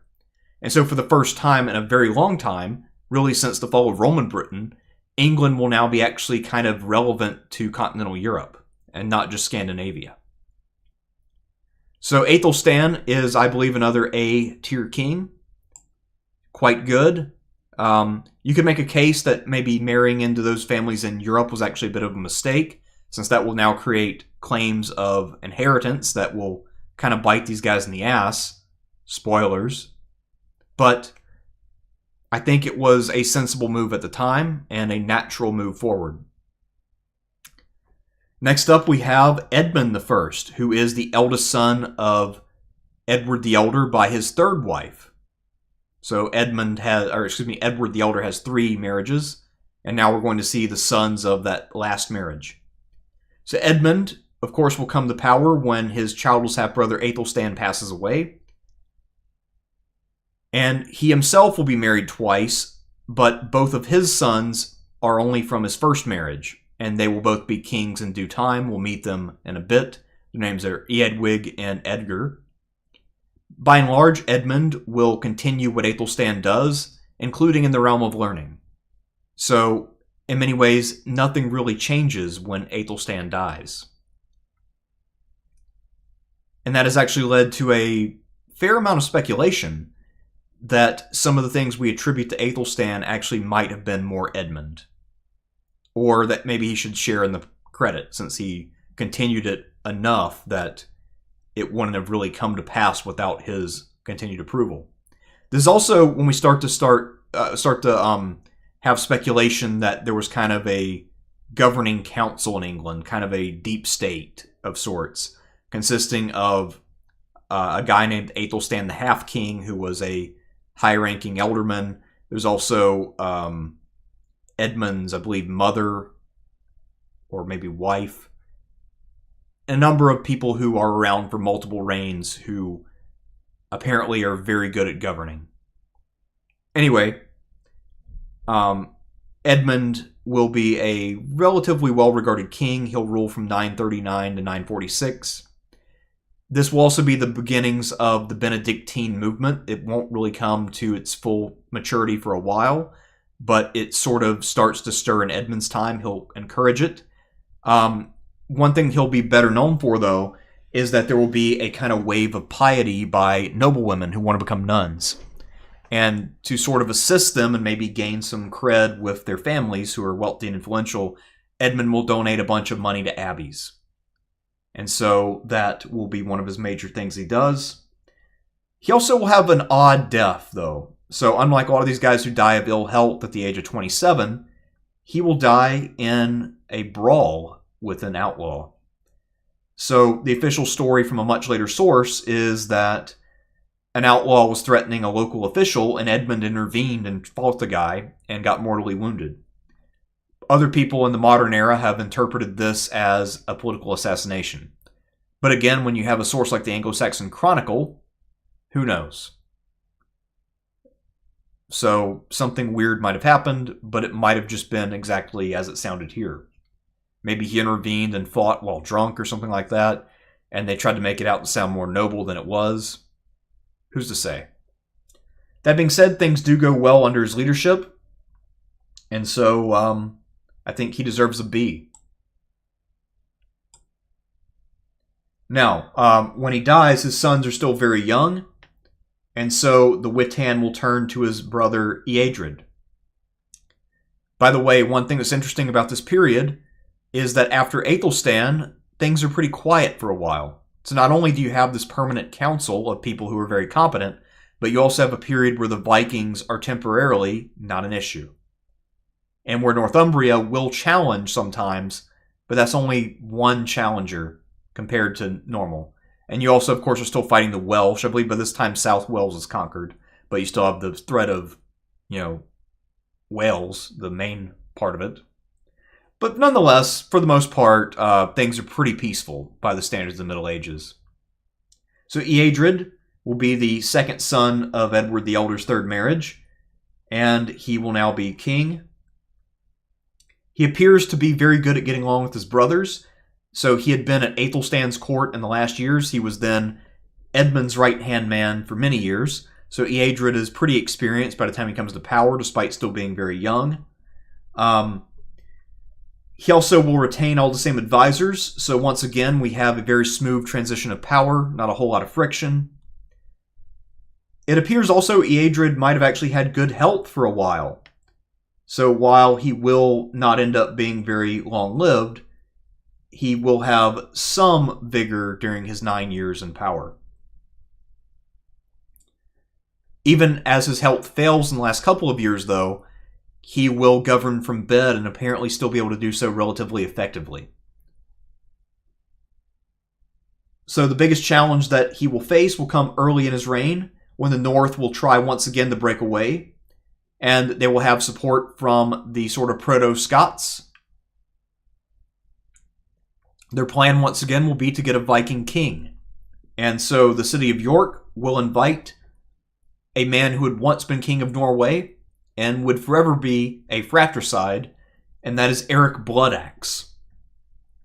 So he came over, and Eadred had to go and oust him from power in 948. Later in his reign, toward the very end, Eric Bloodaxe will come back to Northumbria, and once again, Eadred's forces will have to oust him. By this time, Eadred's health was too shattered for him to go, but his armies still go and win. Given that Eric Bloodaxe was not a lightweight opponent, this is actually pretty impressive for Eadred. So he defeats a serious opponent with foreign backing twice, and retains control over Northumbria. And the longer they hold on to Northumbria, the more loyal and the more English it will become. So these are very important victories for Eadred. One interesting thing about Eadred is that his will actually has survived, so we know how he disposed his stuff. And that means that he's only one of 2 Anglo-Saxon kings with surviving wills. So that's pretty cool. It's a good resource if you're curious about what the crown had. Eadred never married, never had kids. He died around the age of 32. For whatever reason, there's not been nearly as much speculation about Eadred's sexuality like there was about Aethelstan. It's almost as if people only care about your sexuality if you're one of the big name kings. I don't know. Anyway, Eadred for me is another B. Very solid. I don't think he does enough to earn higher, but also can't really complain about what he did. Which cannot be said for his nephew, Eadwig. So Eadwig was the eldest son of Edmund I. And he will be passed over, of course, as a boy because he was way too young. But by the time his uncle Eadred dies, he's about 15, which is good enough. So despite being very young, Eadwig will soon butt heads with everybody. So Eadwig will not be a very pliable young man. And this suggests that he has a strong will and an assertive personality. He will develop a reputation for being anti-monastic because he will issue a lot of land grants, and he tends to favor lay people over the church. So it's possible that his predecessors had dedicated land to the church, and they would do that to show their piety. The problem is over time the church gets more and more land, and they refuse to ever cough it up. So once land goes to the church, it stays there forever. So perhaps Eadwig was trying to redress that problem. So we know he has the land grants to back that up. So that could be one thing that why he was running into problems with people like the Archbishop of Canterbury and others. He also will be trying to appoint his own lackeys to offices. By this time, some of that old guard who had been governing for a while is starting to die off. So to be fair, it might have actually been time for this. But because the Eadwig is trying to choose people who were his guys, and most of his friends at this time would be teenagers, I can also understand why there was resistance to him being the guy selecting these new officials. There's also a story in some of the more clerical sources, in addition to him being impious, that he was a bit of a whoremonger. And that story is a bit fanciful, but it goes something like this. So at 16, two very immoral women approach him, a mother and daughter pair, and they're trying to seduce him. The idea is that one of them at least will marry him and become queen. And so when he's hosting an official banquet, all of his high officials are there, so the bishops and the aldermen and all them, and then these two whores walk in, and they start fondling him, he starts fondling them back, and then he goes to pleasure them. And his nobles are complaining, and they drag him back to the festival and insist that he behave like a king. The truth is probably a lot more mundane, because the fact is he was married to one woman. It's not clear if this person had a mother or a daughter who would have been a viable partner, but given the youth of the Eadwig, there probably was only a daughter. And certainly, if there was a mother... Anyway, let's not get into that. This woman was named Aelfweard. I'm probably not pronouncing that correctly. It's okay. The problem with her is that she was a cousin. And so the church at this time forbade marriages to cousins and forced him to get a divorce in 958. So most likely that was the real story, and then later sources who heard that he was impious and tried to take their land away made up a bunch of bullshit to go with it. Another thing that happens in this reign that will make it rough is that Aethelstan the Half-King, the sort of elderman who had been guiding the state for a while, will die right in the middle of Eadwig's reign. So he's gone. And that will create some destabilization.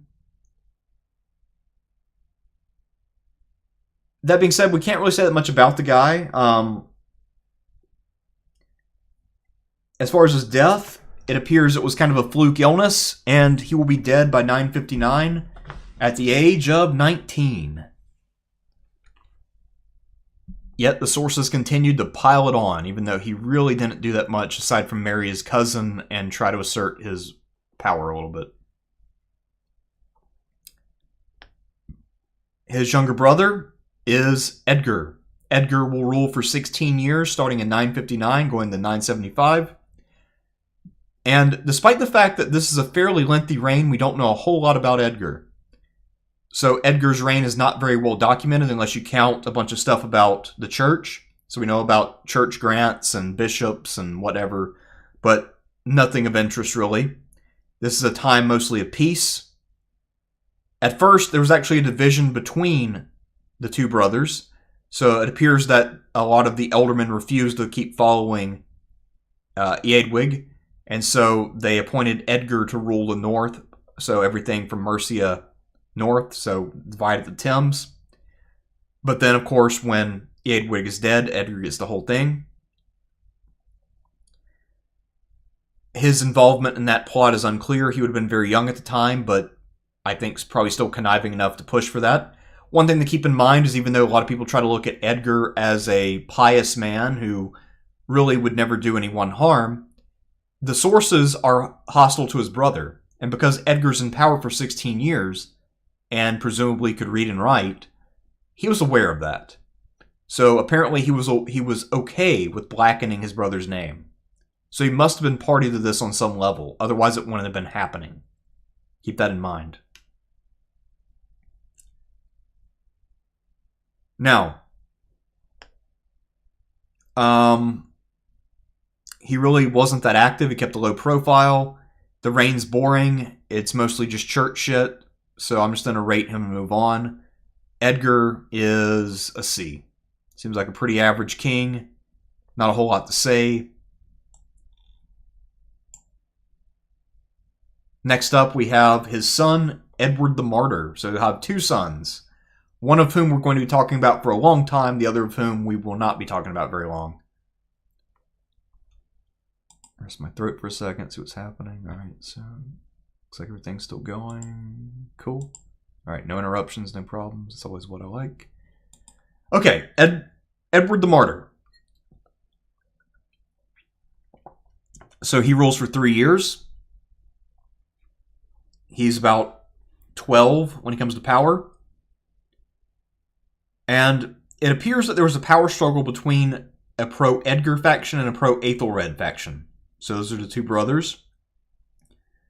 And Edward, as the elder brother, gets to be king first. He's about 12 or 13. And then he'll be dead within a few years. So in 978, he was assassinated on the estate grounds of the Dowager Queen. So an aunt or grandmother type figure for him. Whether she was behind it or someone else was, who knows? But it's very clear that he was murdered. This was not an accidental death, so it's not a hunting accident. It's not a disease. This was straight up murder.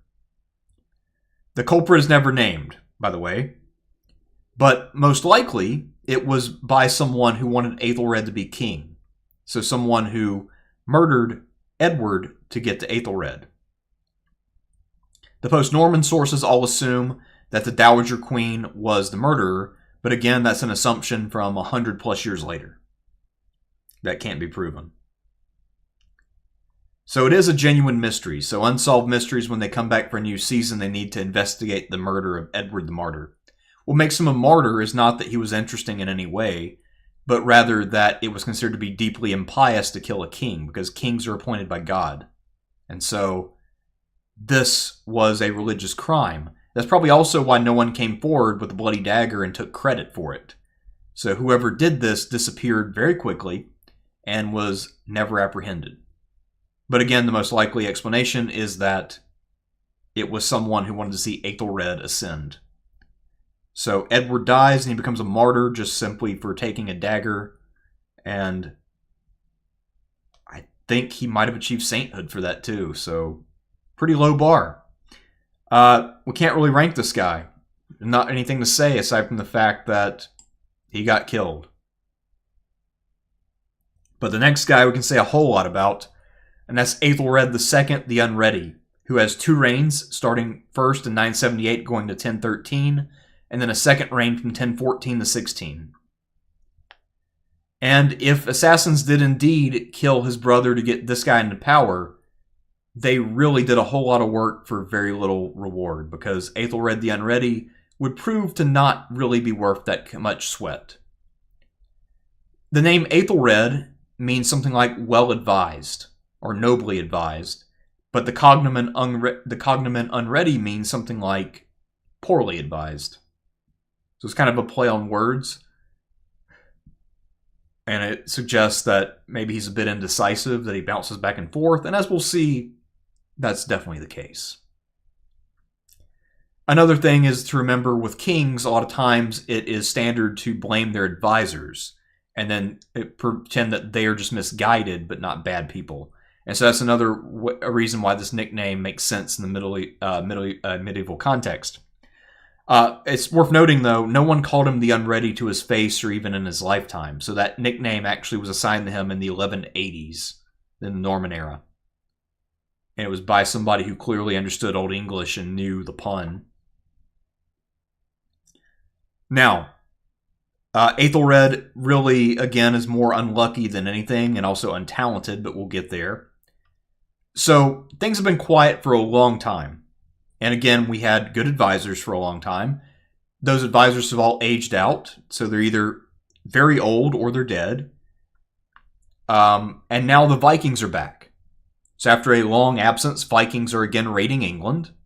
And so we have no veteran troops, no veteran commanders, a very young king, and we have Vikings showing up. So, in the 980s, raids will resume all along the English coast. So in the north, the south, the center, the west, the east, Vikings are hitting everywhere. One has to wonder if the Burgle Hidage was still in effect. I assume it was, but most likely, again, there was no recent experience. So people had to reacquaint themselves with how to do it. And the Vikings were well aware of it by now, so they kind of probably knew how to counter it a bit. So, this will not be as effective as the Burgle Hidage of, say, Alfred, Edward, and Aethelstan. This is a different generation.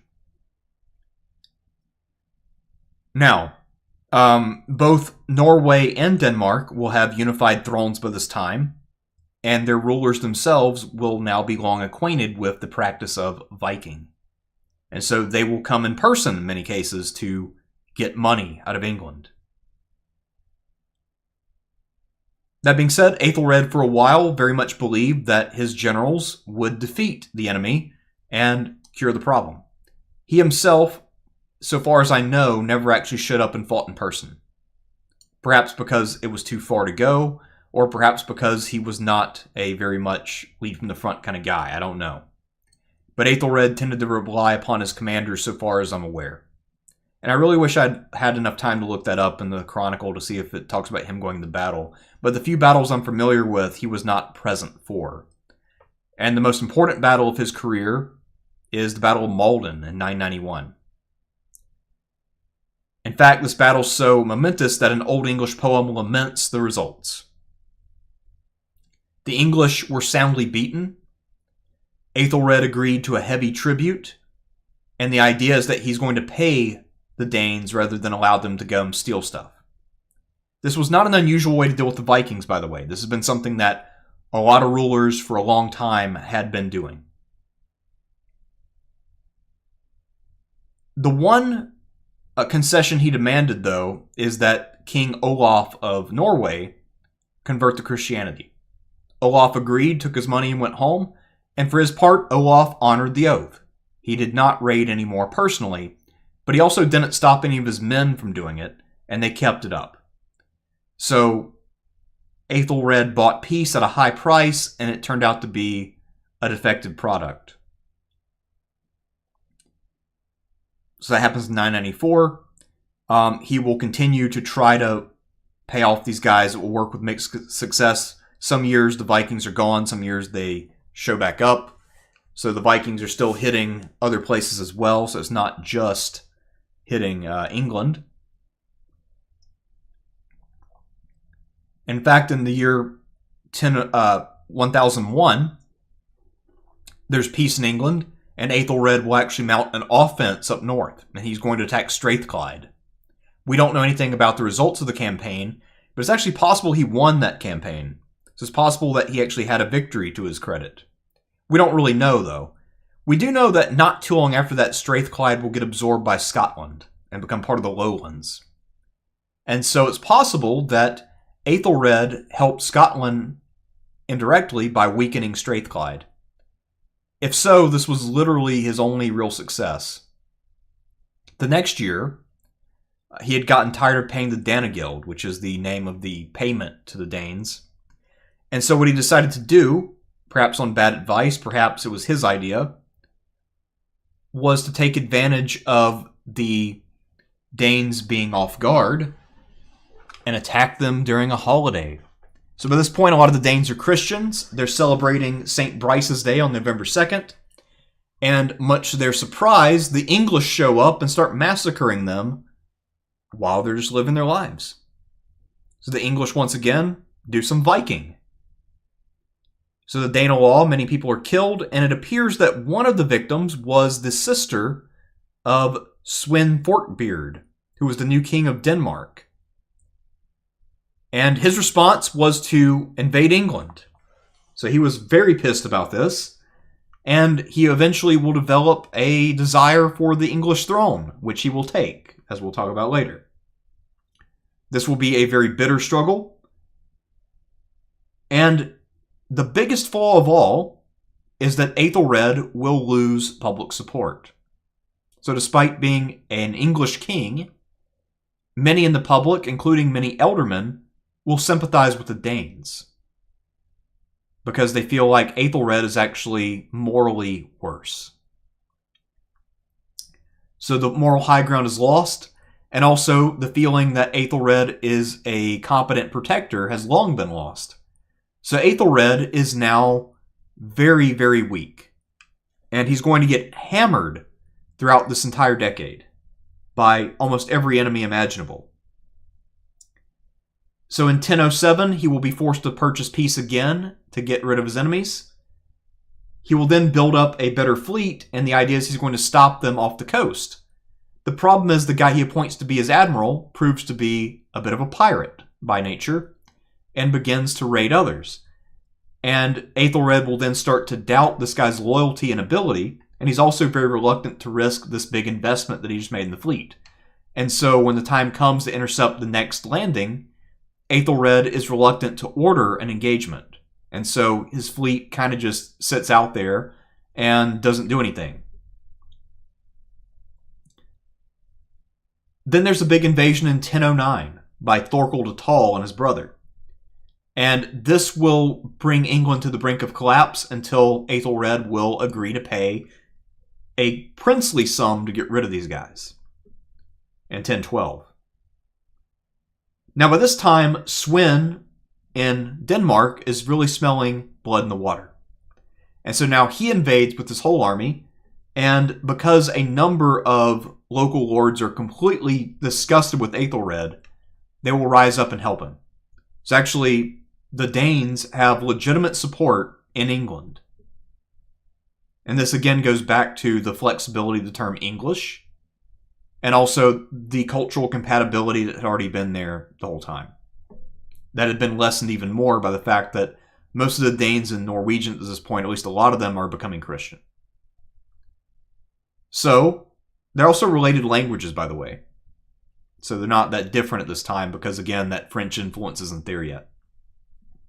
So, 1013, the Danes land, and Aethelred knows he is cooked, so he leaves. He and his family take refuge in France. But then, luckily for him, Sweyn will die. The Danes then have to go back to Denmark to try to regroup and select a new king. In the meantime, Aethelred comes back, and he has enough support to reclaim the throne. He then goes on a killing spree to get rid of all the people who betrayed him. And so he loses support that way too. And there are a number of people who are very outraged by his conduct.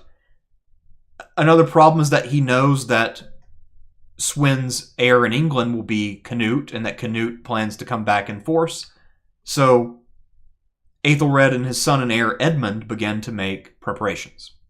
But by this time, Aethelred is pretty old, so he's lived twice as long as is legally allowed for a Saxon king, because he's nearly 50. So again, he must have sold his soul for extra years. Otherwise, his genetics should not have allowed this. Anyway, he's kind of just hanging out in London. Edmund's doing all the work, and Edmund will also betray him, because Edmund realizes that everybody hates Aethelred. So he effectively announces to England, I'm not my dad. I'm actually going to marry the widow of someone he murdered to show you that I'm not my dad. And I would never do some of the bullshit he's done. We don't really know how Aethelred felt about this betrayal. It might have been what killed him in terms of breaking his heart, or he might have simply been too far gone to care at that point, because he will not live very much longer. So around the same time that Cnut lands is when Aethelred will die. So we don't know even if he lived long enough to see the results of the first battle. But Aethelred is now off the scene, and I think everybody was better off because of it. The only thing Aethelred gave us is the Twitter account Harold the Unready. He's an F. This man's an F. He's the worst of the worst. There's nobody worse than Aethelred the Unready in Saxon England.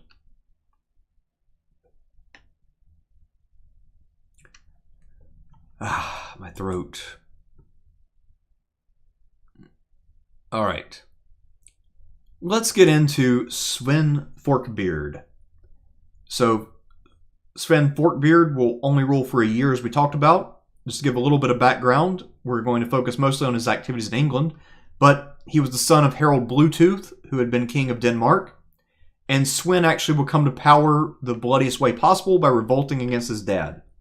So he leads a coup. His dad has to go into exile, and then his dad will die out there soon after. So Sweyn is now in power by 986. He also will be internationally minded and connected, so he's got connections all over the place.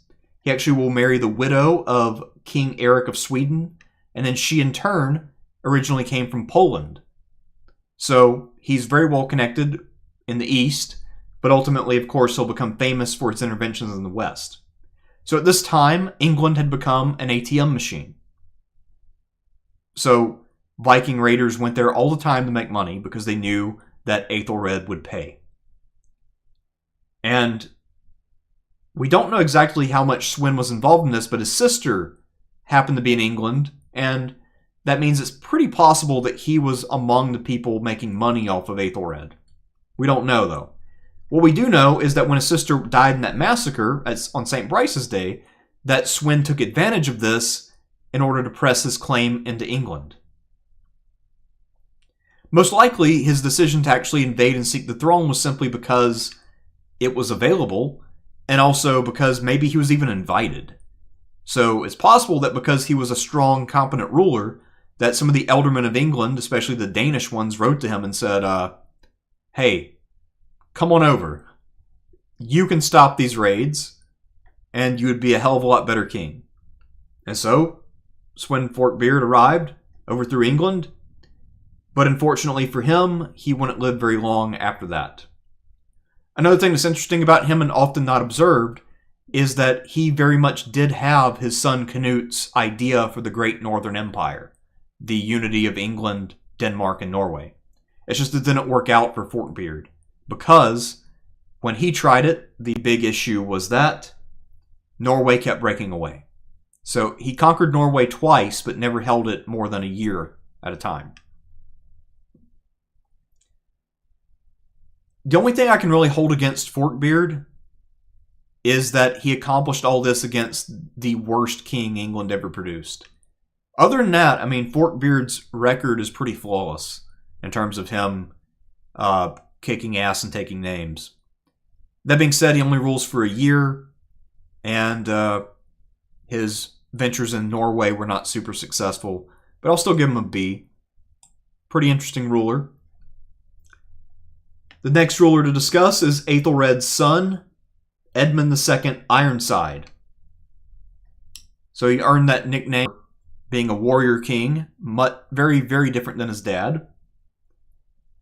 So during the last few years of his father's reign, he is very much the right-hand man, the real only functioning man, because his dad at that point is kind of dying and also has lost all credibility. So Edmund will be the beating heart of England, especially during the short period of restoration for Aethelred.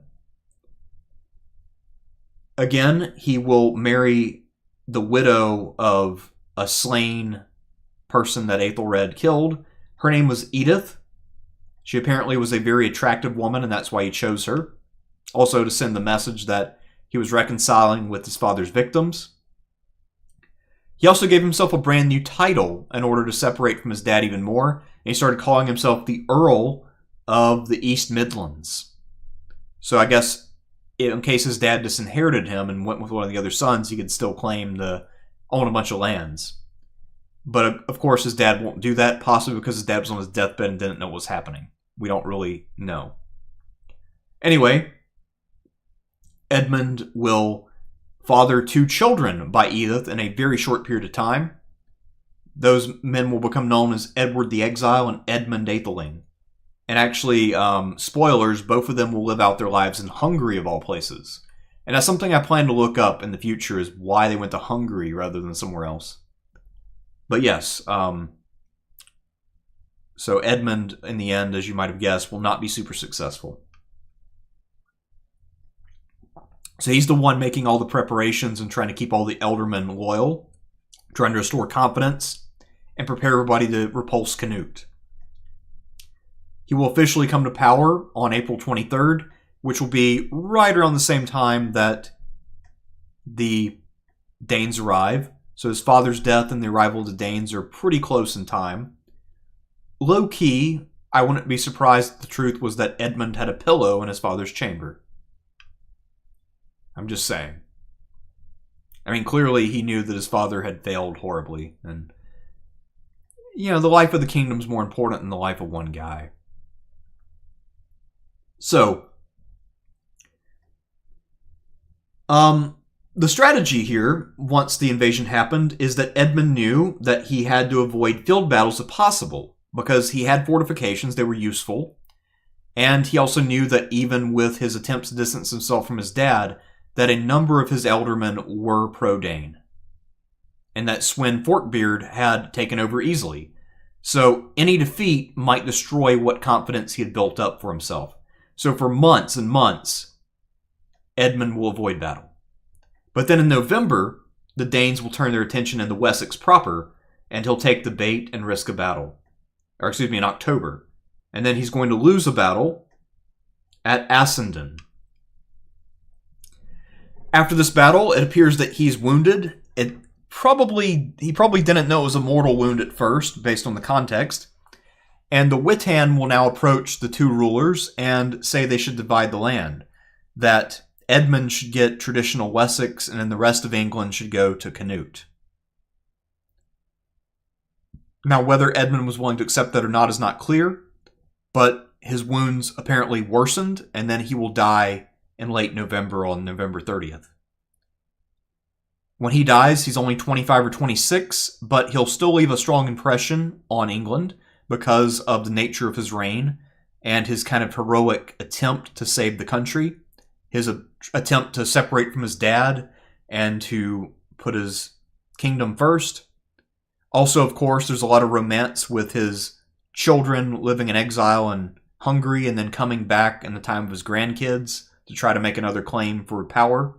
So there's a whole lot of interest about Edmund Ironsides, I think. Fascinating fellow. That being said, it's hard to rank him better than a C because of the limited success he had. It's not his fault, but let's face it, following Aethelred the Unready will leave anybody unable to win. Next up, that leaves us with Cnut. And apparently Cnut enjoyed, among other things, putting his throne in shallow water when he held court, which is a very weird custom, but Cnut was very much his own guy. What's interesting about Cnut is that in some sources he's called Cnut the Great. He was the son of Sweyn, and he will not inherit Denmark. So Denmark will go to one of his older brothers. Sweyn, in the meantime, will get the armies and holdings in England. So he will have to gather his inheritance in Denmark and then go to England to claim it. Luckily for him, though, there are still a lot of pro-Danish players in the English world. This also means that when he invades England, he needs an all-or-nothing victory. However, that also would explain why he might have been interested in that offer by the Witan for him to only take Northumbria and Mercia. Because, again, he needs to establish a base somewhere. And because Edmund is holding on doggedly to his fortified centers, it means that Cnut was potentially in trouble unless he could force a battle or seize something. Because, again, he's got to keep all these men fed and paid. And so he actually was running a massive risk when he invaded England. It was a do-or-die situation. He eventually does rather than dies. So, again, like his dad, he was very good at setting the English thanes against each other. So that was a skill that apparently wasn't that difficult because of the incompetence of Aethelred. Let's see, what else does he do? A couple years into his reign in England, he will then invade Denmark, and he will kick his brother out. He will justify the campaign on the grounds that his brother would have come to England if he hadn't gone after him. But in the event, he'll take over Denmark, and now he rules England and Denmark like his dad had. Sometime in the 1020s, he also will make a pilgrimage to Rome, probably imitating the early Kings of Wessex. And unlike them, he will return from that pilgrimage still healthy and relatively young. He will then get credit for going. He'll be celebrated by Christians in England and in Denmark. And then he'll use that new prestige to invade Norway in 1028. And so from 1028 to 1035, he is now the ruler of what comes to be known as the Great Northern Empire. So this was a fulfillment of a vision by Sweyn that he couldn't quite pull off. The big problem with it, of course, is the limits of pre-modern communication. Because in the wintertime, it's very difficult and dangerous to sail across the North Sea. So it means that whenever Cnut is in England, he has to rely upon relatives or governors to hold on to Denmark and Norway. And the same applies when he's over there. He has to rely upon somebody very trustworthy to hold England for him. And in fact, he's going to run into conflicts with the people he leaves in charge of England. I can't remember the details, but he will replace that person at least once or twice. And he's going to have to be very, very careful about who he appoints as aldermen in parts of England. Nonetheless, as an active ruler, Cnut is able to manage this pretty well. He's also very good at showing off his Christian piety. So he convinces a whole lot of people, including the Pope, that he's a great Christian. What's interesting, though, is that Cnut was pretty open about the fact that he was a bigamist. So Cnut actually had 2 wives at once. And for whatever reason, he was able to meet with the Pope and meet with the English people and everybody else, and nobody cared. I suppose Cnut just had wild charisma because he was pretty blatantly not in line with Christian teachings, and yet he got credit for being a really good Christian. I don't know. So if he had either lived longer, or if he had had a clearer heir in England, it's possible that Cnut may have been the father of a whole new dynasty and a whole new trajectory for the English. Because he clearly saw England as a part of the Scandinavian world. And culturally, that's what it was. The English language is much more closely related, or at least back then. Well, I guess now it's still grammatically, culturally closer to Scandinavian languages, but even the vocabulary back then was also closer. So he would have envisioned England as kind of the crown jewel of Scandinavia, rather than as more closely connected with the continent. So Cnut potentially could have led England down a very different path. But as we know, that will not happen, largely because of the Norman conquest 30 years after he's dead. So Cnut dies in 1035, and I believe that Cnut is an A-tier king. His vision doesn't end up working out, but he clearly did have one. He was wildly capable, great commander, very charismatic, just a little unlucky when it came to having a smooth succession. Although part of it's his fault, because Cnut had 3 sons, the eldest of whom was named Sweyn after the grandfather, and he was cut out entirely. The second son was Harold, who also gets cut out. The whole empire was supposed to fall to the youngest son, named Harthacnut. But that ends up not working out for reasons we'll get into. So at the time of Cnut's death, the son that is in England will be his second son, Harold, nicknamed Harold Harefoot. And the nickname obviously means that the guy could run fast. So Harold Harefoot is the regent in England for a couple of years from 1035 to 1037. The exact chronology will be a little bit confusing. But suffice it to say that his position will be challenged by loyalists to Harthacnut. So probably from the beginning, people sort of suspected that Harold might try to make a bid for power. His brother's going to be tied up in Scandinavia for a while. Not only will he have problems in Denmark, but he then has to deal with the Norwegians breaking away. And he's not able to keep the Norwegians in line, by the way. So for a couple of years, Harthacnut does not arrive in England to claim his inheritance. So Harold begins to think, maybe I could be king here. And apparently he's encouraged in that fantasy by a lot of the noblemen who say, we want our own local king. We don't want to have a king across the sea. In the meantime, however, there will be Harthacnut loyalists. And maybe they're just opportunists trying to stir up trouble. But the person who will be kind of the face of this movement will be the widow of Aethelred, Emma of Normandy. So Emma is the youngest wife of Aethelred. She is a Norman princess. This is how the Normans get introduced into the mix. She was married to a couple different people. So not only was she married to Aethelred, she was also married to Cnut at one point. So she is Harthacnut's mom, but also the mother of Edward the Confessor. And more importantly at this moment, Alfred Aetheling. So she has 3 sons, all of whom have a claim to the English throne that she feels is better than Harold's.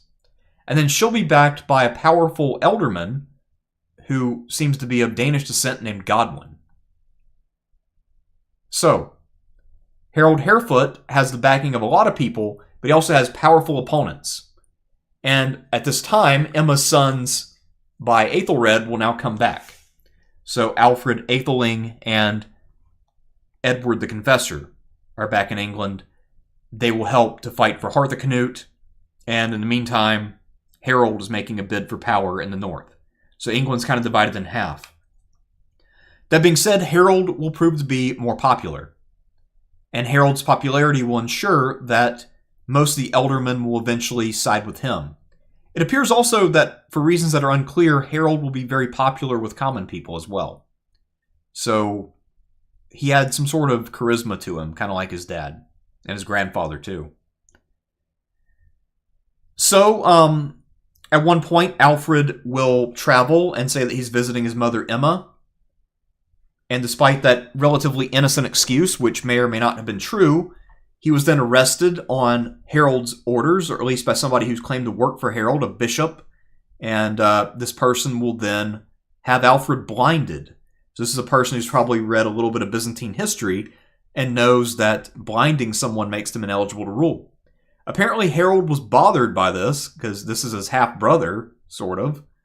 And he thinks it's messed up. And also, if you're a royal, blinding is brutal, and you know that if you allow it to happen to someone, especially someone who's related to you, but even just anyone who shares your rank, you know that can start a slippery slope, and that it could lead to you getting blinded, or one of your kids having that fate. And so Harold wasn't necessarily happy about it, but it did set him up. So he's now able to make peace with young Edward and Emma, and he will now rule as King of England in his own right from 1037 to 1040. Once again, the guy's popular. He's shoring up his authority. Things are going pretty well for him. He's also more powerful than Harthacnut because England is a more powerful land. It's got more revenue, more people. And so, although he was not chosen to be King of England, he now has a much firmer grasp on it. And his brother Harthacnut's finally figured things out in Denmark. He's building a fleet, so Harold is making preparations to fend off the Danes, and then he will fall ill and die. So even though Harold is a Dane, he is a true King of Wessex because he can't stay alive after the age of like 25. So Harold is dead, and now when Harthacnut comes in, he can just land and take over, and actually he's welcomed with open arms with most of the ealdormen. And even the opposition to Harold, I mean, they're all happy with Harthacnut. I mean, that's who they wanted in the first place. So Emma and Godwin and all those kind of people, they embrace him with open arms, and the other ealdormen who backed Harold are also happy. So Harthacnut has an easy task. For me, Harold is kind of a C. Hard to say too much about him. All he does is win a civil war and then die. So, I guess he did his job, but yeah, that job was very limited. Harthacnut will rule between 1040 and 1042 in England. Of course, he took over all the way back in 1035 in Denmark. He was not all that successful out east. He's pretty well connected once he gets back, though, because he's got his mother, Emma, as a valuable advisor. He's also able to import Normans from Normandy as assistants, potentially. And he now has Godwin as an ally, because of Godwin's connection with Emma. And actually, his half-brother Edward will also be friendly to him. So Edward, the Confessor, the future king, will actually be an aide for Harthacnut. So actually, he's pretty well set up coming in. He does have a problem, though, and that's Harthacnut having a shitty personality. So Harthacnut is not a nice guy. Back in Denmark, he developed a more autocratic style of governance. So he's very authoritarian. He expects to be obeyed. He doesn't take advice. He is difficult to deal with. And it's just a different model of kingship than what is acceptable in England. In England, kings are expected to listen to their ealdormen and to rule by consensus to some extent. But Harthacnut wants to rule as an absolute monarch to the extent that that's possible in this period. And he will begin butting heads with people as soon as he lands. One of the examples of this is that there will be someone in the north who either writes them or says something to him that he doesn't like. And it's not direct defiance, it's just like slightly disrespectful or saucy. And that's enough to make Harthacnut murder that guy and then find someone he likes and give that person the position. So I believe it was an ealdorman up in Northumbria. And so Harthacnut is willing to murder people over very minor insults.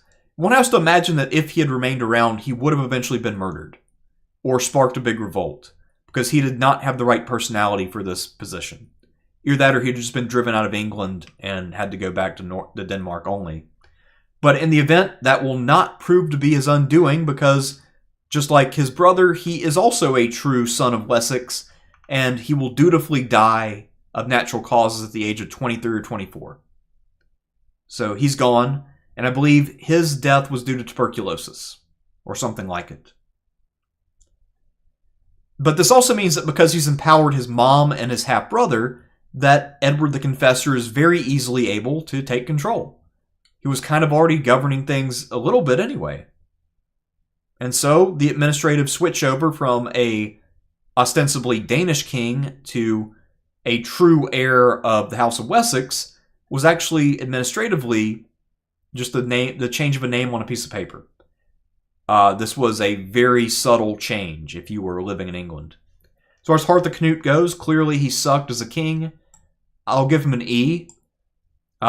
If he had lived longer, he would have almost certainly earned an F, though. He was very poorly suited for the job.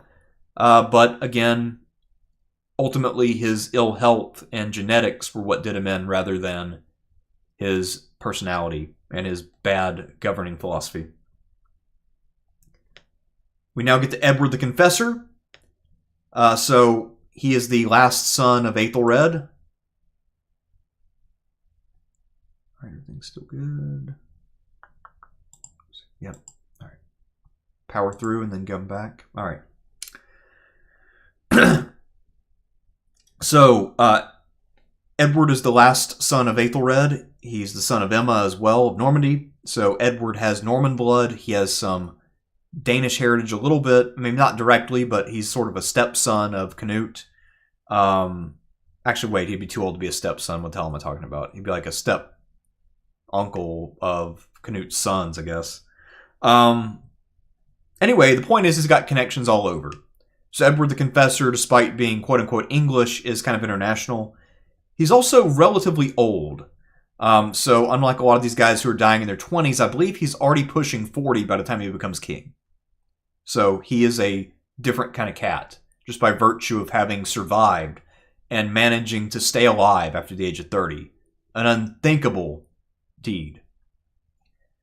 So, The debate about Edward is whether or not he was his own man.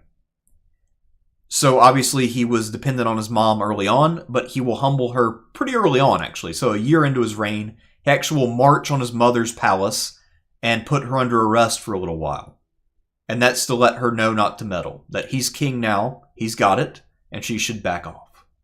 He will restore her and continue to use her, though, but he made sure that she knows who the king actually is. The problem and the real controversy is his relationship with the Godwinsons. So Godwin will remain around. He'll then die in the early 1050s, and that will lead to the rise of his three sons, Harold, Tostig, and Sweyn. And it's unclear exactly what Edward's relationship with those guys was like. We know that he worked very closely with them, but the question is whether he was their puppet or whether it was a much more mutually beneficial relationship. Were they partners, or was Harold the puppet master, is the real question. And it's impossible to know based on our sources. We don't really have any answers.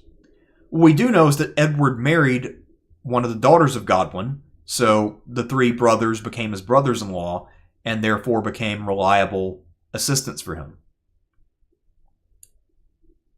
So, because of that, there's a good chance that Edward actually was his own man, and that the brothers were carrying out his will, even if they were doing so in a way that was totally self-serving. There's also evidence that Edward brought in a lot of Normans to help out in his government, and that he was mostly pro-Norman because of his mom. One piece of evidence for this is actually that there is a lord who's established on the Welsh marches named Ralph the Timid, and Ralph is a very Norman name. He also will build a Motte and Bailey castle, which was largely unknown before the Normans came to England, but there is one before the Norman conquest by Ralph the Timid, and it's one that the Welsh will relish in destroying in 1055. Can you hear the train outside? I didn't even know there was a track nearby. I've lived here for a few months now. It's the first time I've heard this. So apparently it's not a very active track. Alright. So Ralph the Timid will be destroyed at Harefoot. And that will then lead to a retaliatory campaign in Wales.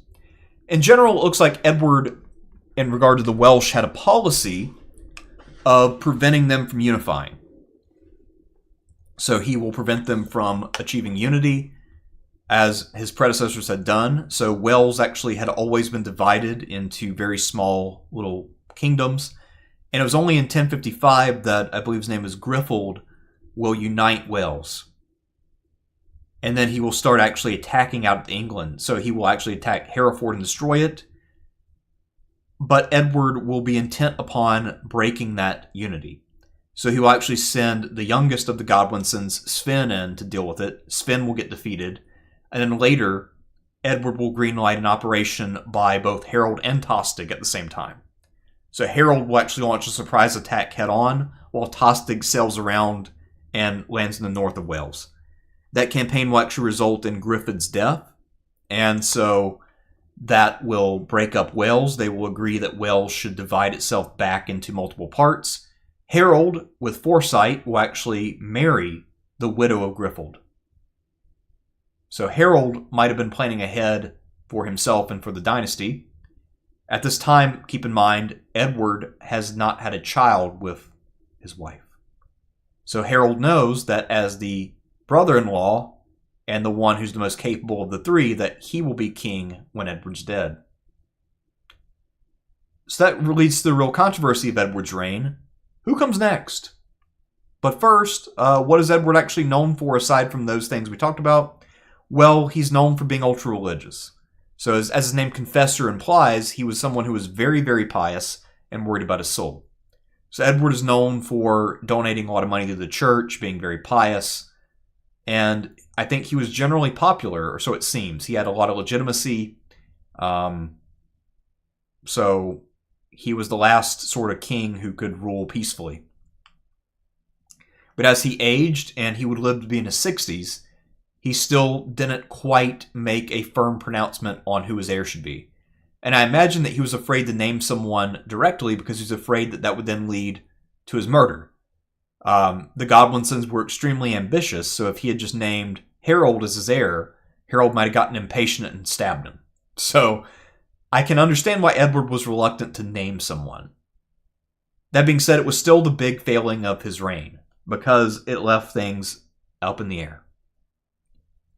And so, for many years, people wondered what would happen, and there were a number of competing stories and claims. So, it looks like Sweyn Godwinson died, but both of the other Godwinson brothers, Harold and Tostig, each looked in the mirror and saw the next king of England. Then you also have, in Normandy, William the Bastard, who has been an embattled figure there, but he's been very militarily successful against the King of France. He's cousins with Edward the Confessor, and according to William at least, at one point Harold visited him and said, "You know what? If I die without an heir, William, I'd like you to be the next King of England." Of course, that was never in writing, and no one else witnessed it, but totally real nonetheless. Anyhow,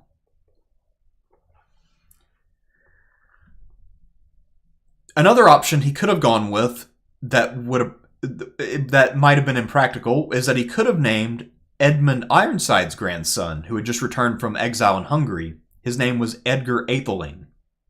So he was a legitimate contender as a part of the dynasty. He had now been in his kind of mid to early teens, so he's perhaps 15 at the eldest. The problem is if he had named Edgar as his heir and then died, I doubt Edgar would have kept breathing for much longer, because again, Harold is there. So again, I understand why Edward won't name an heir, but it's still a failure. Anyhow, this will lead to some problems, as you probably all know. Edward will die in early January, and I think on the same day or the next day, Harold will proclaim himself king. And this will be contested. But before Harold is declared king and before Edward's dead, there's also a falling out between Harold and Tostig in 1065, and Edward will apparently side with Harold and officially exile Tostig. So even if Edward had lived longer, Tostig was still looking to make war on England. Overall, Edward is a little hard to assess. I personally find the man boring, but I can't really say he's a bad king. He's a C. He does okay, I guess. If that's the kind of thing you're into, a lot of piety and probably not very much sex, then yeah, I guess Edward's your guy. And so last but not least, we have the final king of Anglo-Saxon England, Harold II Godwinson. So Harold is a somewhat unsavory figure. As I mentioned, there was a very good chance that any heir named who wasn't him would have been killed by him. He drove his own brother into exile, and he was a rather ruthless operator. Ruthless on the level of someone like a Stephanie McMahon, even. Anyway, Harold II, he's the son of Godwin, and he will take over that kind of godfather of England role. So he is very much the right-hand man of Edward. If Edward were the emperor, Harold was his Darth Vader. Except in this case, Edward wasn't much of a Darth Vader, but Harold was Edward was not much of a Palpatine, but Harold made one hell of a Vader.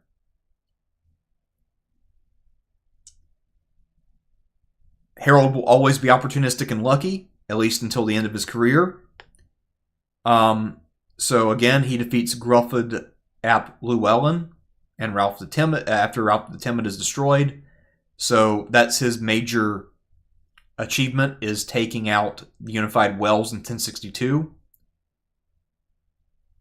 So that was his major deed as a general. It shows that he's a pretty good planner and executioner because he was able to go in undetected. He captured the capital of Rhuddlan, nearly took King Gruffydd right then and there, but Gruffydd escaped and eventually was murdered by a nobleman. And again, as we mentioned, Harold was a good planner because he will marry Gruffydd's widow, Edith of Mercia. And that also gives him more claims in England proper. So Harold was a very savvy operator. But he got results, and he gave Edward no reason to complain. Now, there's the big falling out.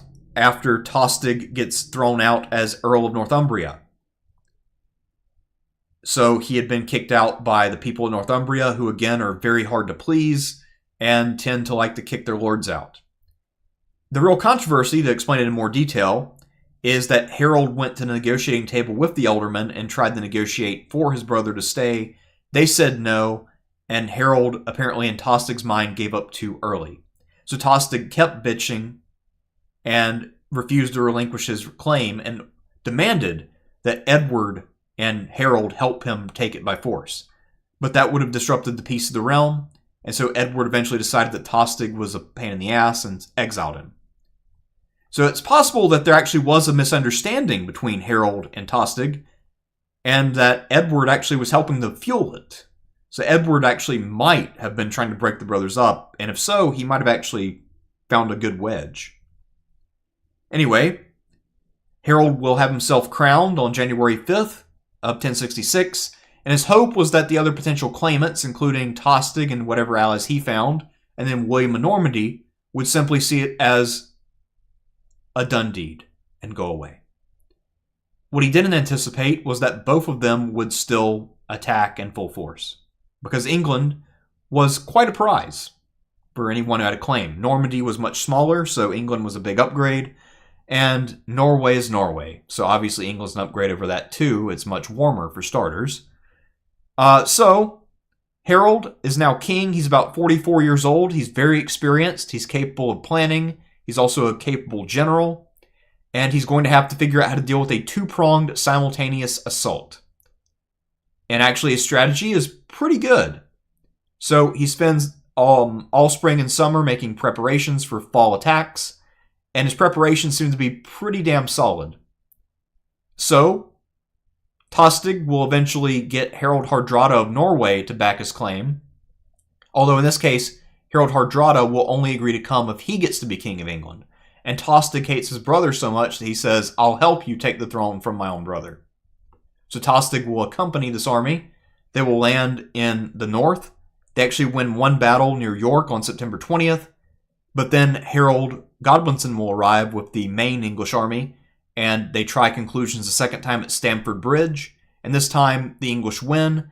Hardrada is killed in battle, and so the northern threat has been removed. So now, Harold hears from his scouts that William has landed in the south, and that he's building a castle. So William is building a permanent beachhead. Harold's plan is to march quickly with a relatively small army, and to take William by surprise. The only problem is that the English army is almost all infantry, whereas the Normans have cavalry. And so, they do not achieve the surprise he was hoping for. Nonetheless, they do arrive at Hastings. Modern estimates are that both armies were right around 8,000 men total.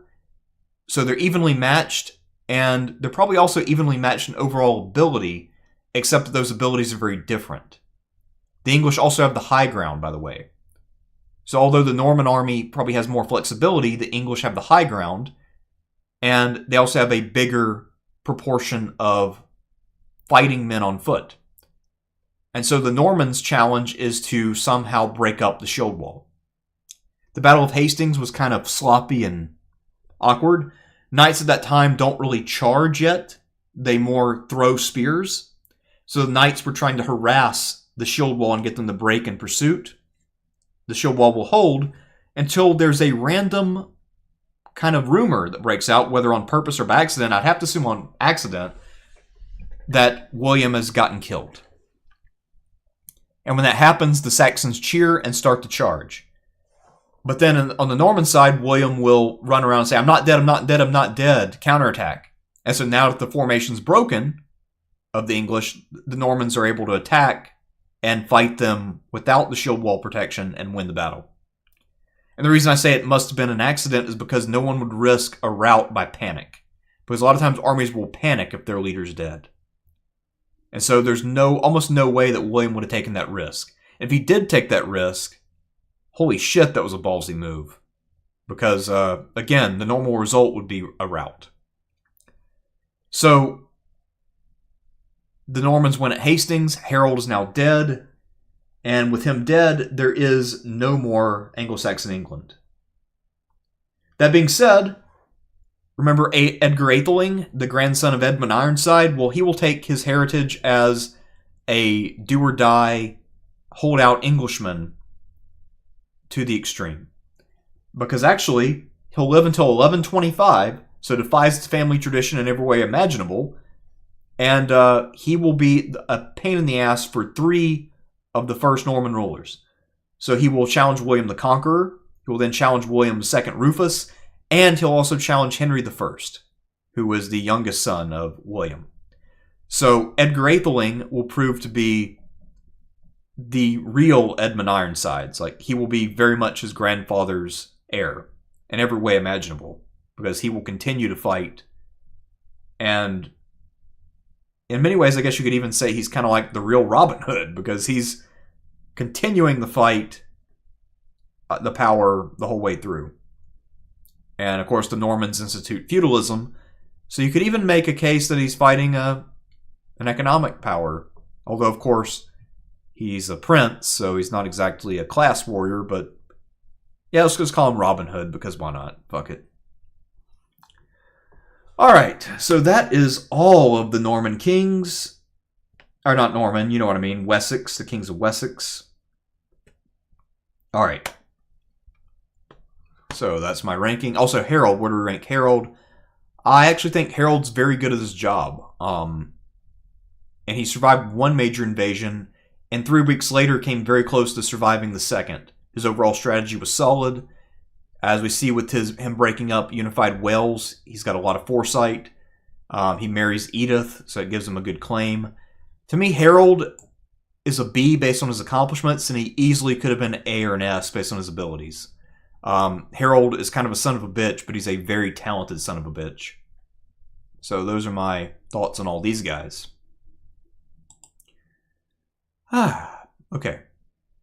So that's all I've got for you. Alright.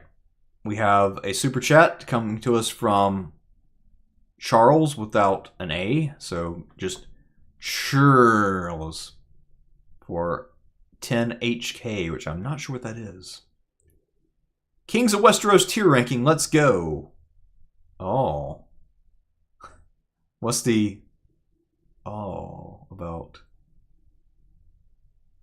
Well, I don't know what it's about, but... yeah, so anyway, thank you guys for joining me. That one took a little longer than I thought it would. Let me know if you want to know about the other 13 Kings of Wessex, the early ones. That would be a shorter stream, but it might be a good way to fill up an evening where I don't have a ton of time. I'm also interested in maybe going back and looking at the Kings of Mercia, or the Normans, or the Plantagenets, or some of the dynasties of France. I know Ben Gerber's potentially interested in going back and looking at the Capetians, or the Bourbons. So yeah, I'm interested in doing more of these. I'm also interested in doing the Seleucids at some point, although there is another book I need to read, so we'll see. Alright, so I'm officially a little on the tired side, especially my throat, and I've got to prepare for a class in the morning, so I think I'm going to have to call it an evening. Thank you all for joining, and I hope that you enjoyed this foray into Wessex and its kings. So good night, and I will see you all on the 29th, actually, for an election stream. Before that, though, I will have a new series debuting on Tuesday. I'm not going to spoil it, but there will be a new series debuting on Tuesday, and then on Friday, we're going to have another Roman of Renown. So there will be some regular uploads for this week as well. So be on the lookout for all of that. So I will see you guys soon. Peace out.